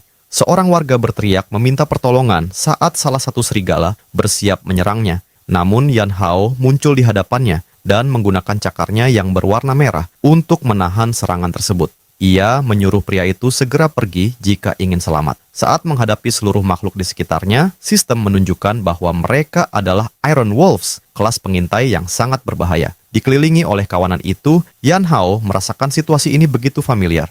Ia teringat akan serangan di masa lalu dan bagaimana ia kehilangan segalanya akibat makhluk-makhluk tersebut. Dengan aura merah yang menyelimuti tubuhnya, ia berjanji tidak akan membiarkan hal itu terulang kembali. Seorang penjaga terkejut melihat kekuatannya dan segera melaporkan kedatangannya kepada Kapten Zhang. Kembali ke dalam mobil, rekannya memuji Yan Hao yang mengatakan bahwa ia akan membereskan situasi ini. Sang kapten menjadi kesal dan mulai memarahi para prajurit yang sebelumnya melarikan diri dari pertempuran. Ia menunjukkan identitasnya dan memerintahkan mereka untuk menghentikan pemeriksaan, serta membiarkan warga sipil lewat. Setelah memasuki kota, Yan Hao merasakan bahwa pencarian ini memiliki tujuan lain. Sang kapten bertanya apa yang ia curigai, dan ia menjawab bahwa sepertinya mereka sedang mencari seseorang, namun untuk saat ini, prioritasnya adalah menyelidiki berkas misi milik seseorang bernama Shuo. Dengan itu, kelompok tersebut tiba di markas besar pertahanan kota yang megah dan menjulang. Di ruang arsip, rekan Yan Hao memastikan bahwa semua laporan misi tersimpan di sana. Saat menelusuri berkas-berkas tersebut, Yan Hao mengeluh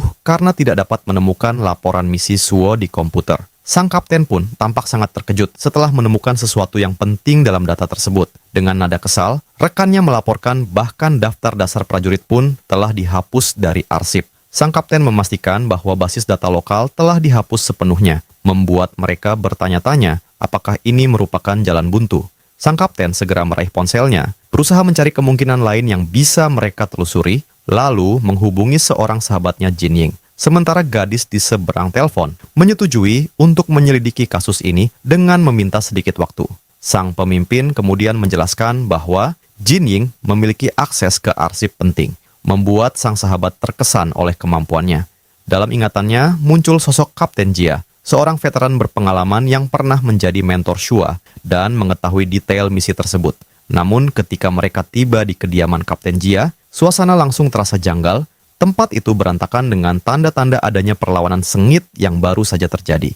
Yan Hao menemukan sepotong material mencurigakan dan mulai menduga bahwa tim pertahanan kota telah mengatur semua ini. Sang pengemudi mengingat kembali bagaimana Yan Hao pernah melindungi Jia dari Jiangxi, dan ia yakin ini adalah bentuk balasan dari sang kapten. Yan Hao pun menyadari bahwa penyelidikan tadi sebenarnya ditujukan untuk dirinya, dan ia memutuskan untuk menghadapi langsung dalang di balik semua ini. Di luar, beberapa prajurit mendekat, dan salah satu dari mereka memanggil Song Rui untuk berbicara. Seorang pria berkacamata memperkenalkan dirinya sebagai Li Ben, asisten dari tim pertahanan kota, lalu memohon bantuan untuk menyelamatkan Kapten Jia. Namun wanita itu mempertanyakan alasannya harus membantu. Sang asisten menjelaskan bahwa makhluk buas sedang sangat aktif dan pasukan biasa tidak mampu mengatasinya. Secara diam-diam, Yan Hao memberi isyarat padanya, dan wanita itu memastikan bahwa ia sudah memahami rencana musuh. Ia akhirnya setuju membantu pencarian, tetapi dengan syarat sang asisten harus ikut bersama mereka sepanjang misi.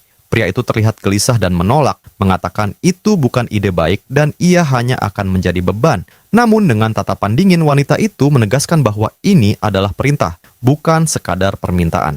Di dalam kendaraan, sang kapten bertanya mengapa Jia tetap menjalankan misi saat situasi di area tersebut begitu berbahaya. Yan Hao menuduhnya sengaja mengirim sang kapten menuju akhir yang tragis, dan pria itu dengan gugup menjawab bahwa semua itu adalah permintaan Jia sendiri. Mereka akhirnya tiba di sebuah area yang telah hancur, dan sang asisten menunjuk ke arah depan, menyatakan bahwa lokasi tujuan berada di sana. Namun Yan Hao merasakan kejanggalan. Seharusnya ada makhluk buas di tempat itu, tetapi ia tidak merasakan aura merah yang biasa muncul. Dengan panik, sang asisten meraih ponselnya dan memperingatkan bahwa mereka harus segera pergi. Ketika ditanya alasannya, ia menjelaskan bahwa timnya akan datang menjemput karena tugasnya sudah selesai. Lalu mencoba pergi sambil mengatakan bahwa penyelamatan kini sepenuhnya berada di tangan Kapten Song. Namun, Song Rui segera menghalangi langkahnya dan memperingatkan bahwa ia tidak akan kemana-mana. Lalu dengan tatapan serius memaksa pria itu mengungkap tujuan sebenarnya. Tiba-tiba, sambaran energi listrik raksasa jatuh dari langit dan menghantam lokasi tersebut dengan kekuatan luar biasa. Cahaya biru menyelimuti segalanya, dan sang asisten yang ketakutan berteriak memperingatkan bahwa makhluk itu akan muncul.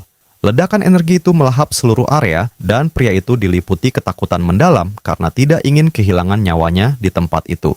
Song Rui menyadari inilah alasan tidak adanya makhluk tingkat rendah. Sementara Yan Hao bertanya-tanya apa yang sedang mereka hadapi. Tak lama kemudian, makhluk itu menampakkan diri, dan sistem mengidentifikasinya sebagai makhluk petir kelas Overlord yang sangat kuat. Sosok mengerikan dengan kristal ungu dan kilatan listrik biru itu menatap mereka dengan aura mengancam. Sang asisten yang diliputi rasa takut menyebutnya sebagai makhluk kelas penguasa yang sangat berbahaya. Yan Hao pun menyadari bahwa patroli yang hilang kemungkinan besar telah dilumpuhkan oleh makhluk mengerikan ini. Dalam kepanikan, asisten bernama Li Ben mencoba melarikan diri, namun sahabat Yan Hao segera menghentikannya. Dengan tatapan penuh kemarahan, sang kapten memerintahkan agar pengkhianat itu tidak dibiarkan lolos. Sahabatnya mengejar sambil memperingatkan bahwa makhluk itu sedang mengumpulkan energi untuk serangan besar. Makhluk raksasa itu membuka mulutnya dan mulai mengisi energi listrik dalam jumlah luar biasa, lalu melepaskan semburan energi biru yang menghancurkan segala sesuatu di jalurnya. Song Rui bergerak cepat, mendorong Yan Hao menjauh untuk menyelamatkannya dari serangan tersebut. Asap tebal menutupi area benturan, sementara Yan Hao menyaksikan kehancuran yang terjadi. Sang kapten memperingatkan bahwa melarikan diri tidak akan mudah dan meminta Yan Hao menahan makhluk itu, sementara ia mengambil senjatanya. Di tempat lain, di puncak sebuah bangunan, seorang pria misterius mengamati pertempuran dari kejauhan. Dengan senyum penuh niat jahat, ia ingin melihat bagaimana Yan Hao menghadapi situasi ini. Seorang rekannya mempertanyakan bagaimana perangkat kecil dapat mengendalikan makhluk sekelas itu, dan pria tersebut dengan bangga menjelaskan teknologi mereka, mengungkap bahwa mereka menciptakan makhluk luar biasa di sebuah fasilitas dengan rencana besar. Ia menyatakan bahwa setelah berhasil menangkap Yan Hao, kota Cixi akan sepenuhnya berada dalam genggamannya. Kembali ke medan pertempuran, Yan Hao menganalisis lawannya dan menyadari bahwa makhluk tersebut adalah tipe elemen. Ia yakin racun dari Ratu Kumbang akan efektif melawannya. Dengan tekad kuat, ia maju dan melancarkan serangan langsung ke bagian dada makhluk itu menggunakan cakar merahnya. Namun, energi listrik dari makhluk tersebut memantulkannya hingga terlempar, dan tubuhnya kembali ke bentuk manusia biasa. Ia menatap lengannya dengan terkejut, menyadari bahwa bentuk makhluknya dipaksa kembali seperti semula. Ia teringat bahwa kemampuan ini mirip dengan peluru elektromagnetik milik sang kapten. Sementara itu, makhluk tersebut kembali bersiap melancarkan serangan listrik berikutnya, membuat situasi semakin menegangkan. Saat Yan Hao masih tergeletak di tanah, berusaha memulihkan diri setelah hantaman keras yang mengguncang permukaan bumi, makhluk buas itu kembali melancarkan serangan yang begitu dahsyat hingga membuat Yan Hao terpental jauh oleh kekuatan benturannya. Ia berhasil mendarat dengan selamat, namun aliran listrik masih menjalar di seluruh tubuhnya, membuat setiap ototnya bergetar. Dengan menarik napas panjang, ia menyadari bahwa ia tidak boleh lengah sedikit pun menghadapi musuh seperti ini. Yan Hao menatap makhluk tersebut dan menyadari bahwa lapisan petir yang menyelimutinya membuatnya mustahil untuk didekati. Sang kapten muncul dengan senjatanya dan ia pun segera bertanya apakah kemampuan kapten mampu memadamkan lapisan listrik tersebut. Kapten mengangguk, menjelaskan bahwa kemampuannya dapat memadamkan kekuatan lain untuk waktu yang singkat. Yan Hao menyatakan bahwa satu momen saja sudah cukup baginya, lalu meminta sang kapten menyerahkan sisa pertempuran kepadanya. Song Rui berteriak kepada Yan Hao bahwa inilah satu-satunya kesempatan mereka untuk menyerang. Dengan senjatanya, ia melepaskan proyektil peniadaan elektromagnetik dengan kekuatan penuh. Serangan itu tepat mengenai sasaran, dan lapisan petir makhluk tersebut pun sepenuhnya lenyap. Tanpa menyia-nyiakan kesempatan, ia langsung bergerak dan menggunakan cakar buasnya untuk melumpuhkan makhluk itu dengan racun dalam satu serangan. Dengan tatapan penuh fokus, ia membanggakan racun kuat yang ia peroleh dari Ratu Kumbang raksasa. Racun itu bekerja, membuat pergerakan makhluk tersebut semakin lambat dan berat. Dengan kecepatannya, ia dengan mudah menghindari serangan balasan dari makhluk itu. Melalui rentetan serangan cepat, ia menggunakan cakarnya untuk mengakhiri perlawanan makhluk tersebut untuk selamanya. Ia menyadari bahwa tanpa bantuan sang kapten, kemenangan ini tidak mungkin diraih, dan ia bertekad untuk menjadi lebih kuat. Namun tiba-tiba, makhluk itu kembali berdiri, dan dengan nada mengejek, seolah menantangnya, apakah ia akan pergi begitu saja. Anak buah musuh mulai khawatir melihat situasi tersebut dan bertanya kepada atasannya apa langkah selanjutnya. Dari kejauhan, sang kapten memperhatikan Yan Hao dan menyadari betapa pesat perkembangan kekuatannya. Ia pun memahami bahwa dirinya juga harus menjadi lebih kuat agar mampu mengikuti ritme pertarungan tersebut. Sang penjahat tersenyum dan mengungkapkan bahwa ia tidak hanya membawa satu makhluk kelas itu ke dalam pertempuran. Tiba-tiba, Song Rui itu berbalik dengan terkejut saat merasakan ancaman baru yang mendekat. Seekor makhluk kelas penguasa lainnya muncul secara tiba-tiba dan langsung menyerangnya dengan cakar tajam. Yan Hao pun terkejut melihat kemunculan makhluk kedua di medan pertempuran. Makhluk hijau itu membuka mulutnya yang sangat besar, bersiap melahap sang kapten dalam satu serangan, namun Yan Hao bergerak cepat, mendorong wanita itu menjauh dan menyelamatkan nyawanya. Ia terjatuh akibat dorongan tersebut, namun berhasil menghindari serangan makhluk itu. Cakar makhluk tersebut menghantam tanah dengan keras, menghancurkan titik tempat ia sebelumnya berdiri. Dengan penuh kepanikan, Song Rui itu berteriak memanggil Yan Hao saat melihatnya berada dalam bahaya besar. Makhluk itu berhasil menangkap Yan Hao, menjebaknya di dalam mulut penuh gigi tajam. Fokus pun tertuju pada deretan gigi makhluk itu yang perlahan menutup. Namun Yan Hao menggunakan seluruh kekuatannya untuk menahan rahang tersebut tetap terbuka dan menghentikan serangan itu. Dengan teriakan penuh amarah, ia berhasil membuka paksa mulut makhluk itu dan membebaskan dirinya dari jebakan. Kembali berdiri di tanah, ia mengeluhkan bahwa para musuh benar-benar serius dalam menghadapi mereka. Sistem mengidentifikasi makhluk tersebut, sementara sang kapten bertanya apakah ia baik-baik saja setelah serangan tadi. Yan Hao terkejut saat melihat makhluk itu menghilang dari pandangan, dan wanita itu menjelaskan kemampuan tersebut. Ia memperingatkan bahwa tanpa dukungan seseorang dengan indera luar biasa, akan sangat sulit menghadapi musuh seperti ini. Tiba-tiba, makhluk pertama meluncurkan ledakan energi berwarna merah muda ke arah mereka berdua. Yan Hao bertanya-tanya apakah kemampuan listrik makhluk tersebut telah pulih dari serangan sebelumnya. Namun Yan Hao merasakan kehadiran makhluk tak terlihat lainnya yang mendekat dari belakang. Ia menyadari bahwa serangan pertama hanyalah pengalihan untuk serangan kejutan berikutnya.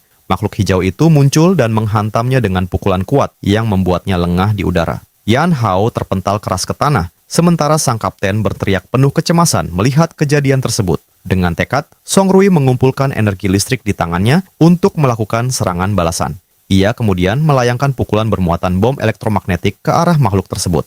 Makhluk itu terpental oleh kekuatan serangan listrik sang kapten, namun dengan cepat memulihkan diri dan kembali menghilang dalam asap ledakan. Yan Hao bangkit dan mengatakan bahwa ia dapat merasakan pergerakan makhluk tersebut melalui medan magnetnya. Ia berjanji akan langsung melumpuhkannya, dan sang kapten membantu memastikan posisi musuh. Wanita itu berteriak bahwa makhluk tersebut datang dari belakang, dan ia pun bersiap melancarkan serangan besar.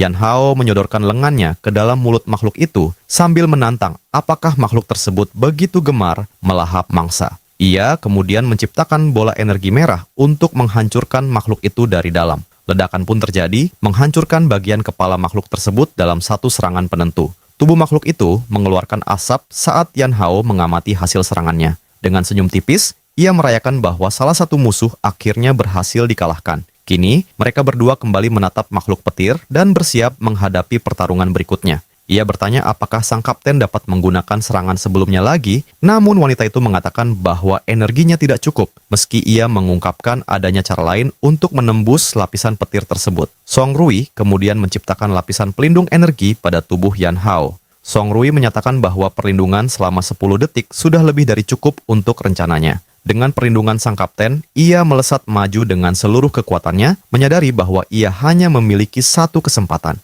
Makhluk itu menyerang dengan ekor listriknya, namun Yan Hao dengan lincah menghindari serangan tersebut. Ia terus menghindar, semakin mendekat ke target utamanya. Yan Hao memusatkan seluruh kekuatannya ke tangan kanan, menciptakan cakar petir yang dahsyat. Dalam satu serangan, ia berhasil menembus bagian dada makhluk tersebut dengan kemampuan petir barunya. Para penjahat itu tertegun ketika menyadari bahwa dua makhluk kelas Overlord telah berhasil dikalahkan. Pemimpin mereka segera memerintahkan mundur. Suaranya tegas menyatakan bahwa ia harus segera mencari bala bantuan dari kelompok tanaman merambat hijau. Sementara itu, makhluk terakhir akhirnya tumbang, dan Yan Hao menghela napas panjang, menyatakan bahwa pertempuran panjang itu akhirnya berakhir. Ia mengambil dua inti dari tubuh makhluk tersebut dan memutuskan untuk membagi hasilnya dengan rekannya. Dengan barang-barang itu di tangan, ia berbalik untuk berbicara dengan sang kapten mengenai rencana selanjutnya. Namun langkahnya terhenti ketika melihat Song Rui itu tergeletak di tanah. Dengan rasa khawatir, ia berlari mendekat untuk memastikan keadaannya. Tak lama kemudian, rekannya datang sambil menyeret sang pengkhianat, bertanya dengan cemas mengenai kondisi Song Rui tersebut. Yan Hao menjelaskan bahwa sang kapten hanya terlalu memaksakan kemampuannya hingga kelelahan total. Di kejauhan, sang pemimpin musuh memerintahkan anak buahnya untuk mengarahkan misil dan mengabaikan sekutu yang telah berkhianat. Ledakan besar pun terjadi, mengguncang area itu, sementara sang pengkhianat berteriak marah karena ditinggalkan begitu saja. Dalam keputusasaan, pria itu mengungkapkan bahwa semua ini hanyalah rencana untuk menangkap Yan Hao. Namun sang pemimpin justru geram karena tak satupun serangan mengenai sasaran akibat gangguan medan elektromagnetik di udara. Menyadari situasi yang semakin berbahaya, Yan Hao segera memerintahkan rekannya untuk membawa kapten dan pengkhianat kembali ke markas, serta melaporkan pengkhianatan tim pertahanan kota kepada kepala unit.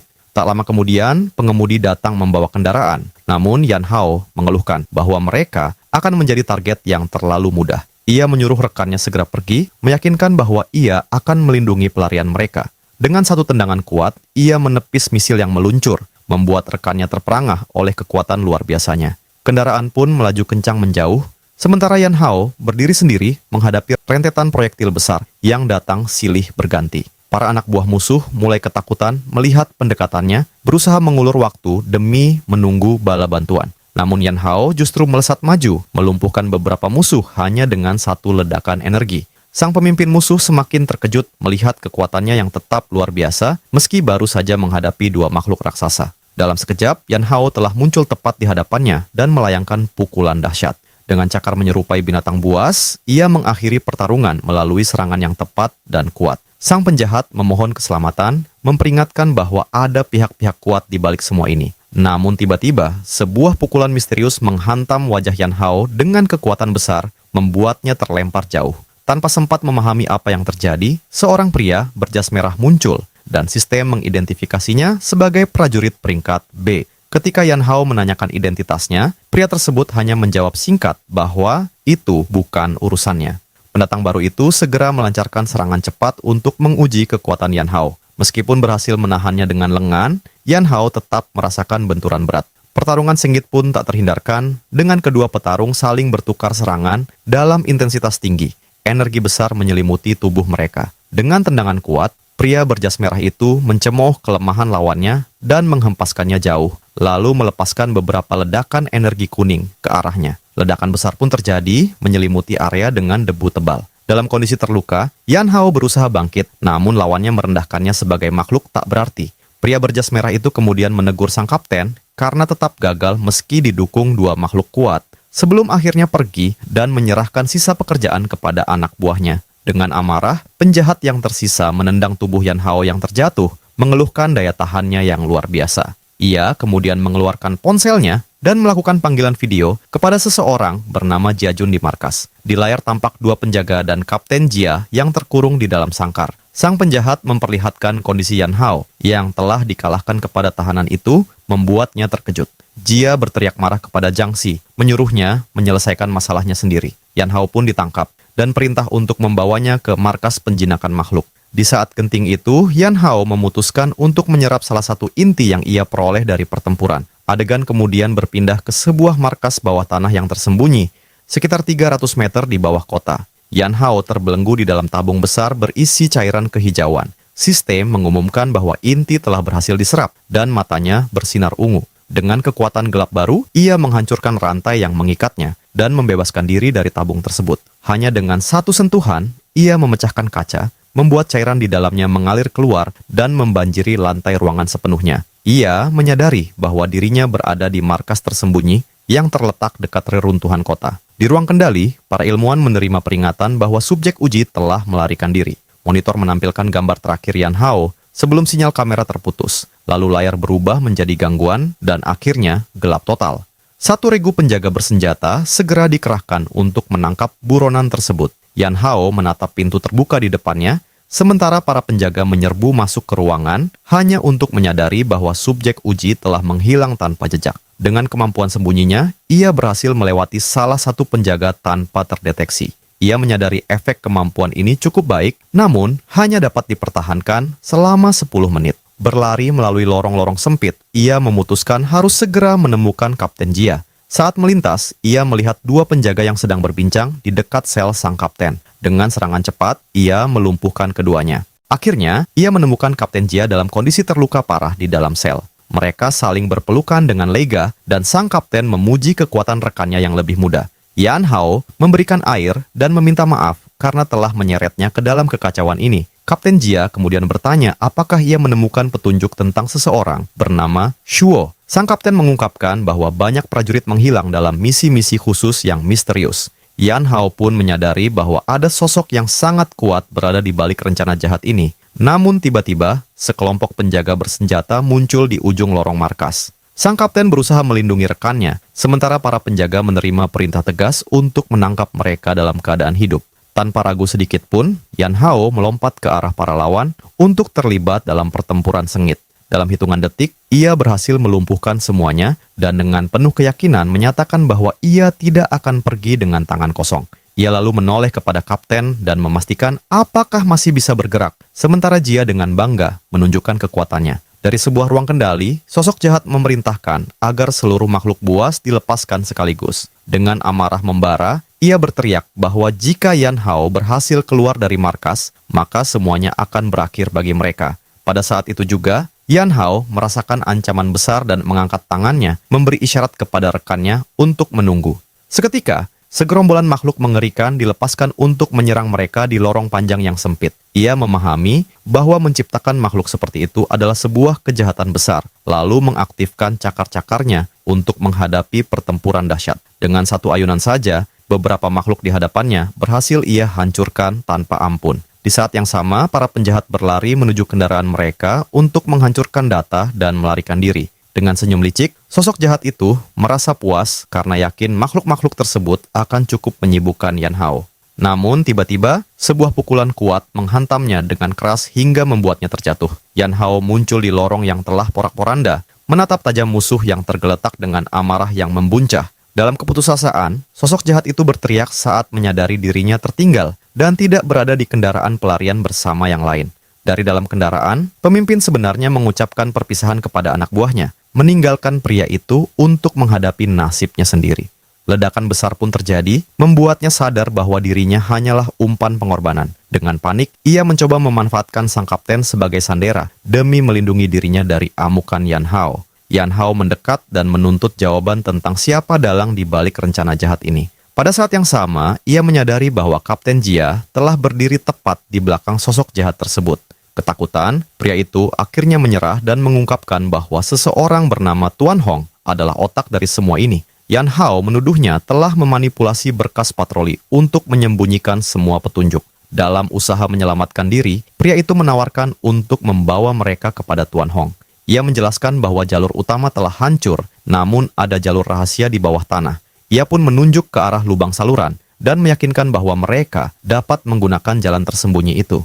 Di dalam terowongan, kelompok tersebut mengeluhkan aroma aneh yang menyelimuti tempat itu, sementara Yan Hao mulai merencanakan langkah berikutnya. Tiba-tiba, ia merasakan kehadiran menekan yang berasal dari kedalaman gua gelap, menyadari bahwa ada sesuatu yang sangat berbahaya di area bawah tanah tersebut. Tak lama kemudian, seekor makhluk dengan mata merah menyala muncul dari bayangan dan menyerang mereka. Adegan kemudian beralih ke sebuah fasilitas penyimpanan, di mana sang kapten tengah menyelidiki situasi yang terjadi. Ia memberitahu rekan-rekannya bahwa ia tidak menemukan apapun selain tubuh-tubuh tak bernyawa di tempat itu. Jin Ying menyatakan bahwa petunjuk yang ada terlalu samar dan sulit untuk disatukan. Kemudian Jin Ying meluapkan kekesalannya kepada pengemudi karena telah meninggalkan Yan Hao sendirian. Ia mengungkapkan bahwa dirinya telah melaporkan semuanya kepada pamannya yang tampak sangat marah mendengar kabar tersebut. Tak lama kemudian, seorang pengkhianat dibawa masuk, dan sang kapten menegaskan bahwa mereka harus mendapatkan informasi darinya. Dengan tendangan tegas, ia menuntut pria itu untuk mengungkapkan semua yang ia ketahui tentang dalang rencana tersebut. Jin Ying juga mengancam, menyatakan bahwa jika ia tidak mengaku, maka nasib buruk akan menantinya. Dengan rasa takut yang mendalam, pengkhianat itu akhirnya mengungkapkan bahwa sosok jahat tersebut sedang mengakses sistem kabut. Ia meyakinkan kelompok itu ada sesuatu yang sangat tidak beres di tempat tersebut. Sang pengemudi menyarankan agar mereka menunggu bantuan tambahan, namun sang kapten memutuskan untuk menyelidikinya sendiri. Song Rui menjelaskan bahwa misi utama mereka adalah memastikan keselamatan seseorang bernama Liu Ji. Selanjutnya, adegan berpindah ke pintu masuk sistem penyimpanan kabut yang besar. Saat tiba di sana, beberapa penjaga menghadang dan memperingatkan bahwa area tersebut terbatas. Namun, wanita itu tidak membuang waktu dan dengan pukulan kuat membuka jalan bagi timnya. Para penjaga lainnya menjadi ketakutan dan segera berusaha memperingatkan Tuan Lu tentang penyusupan kelompok tersebut.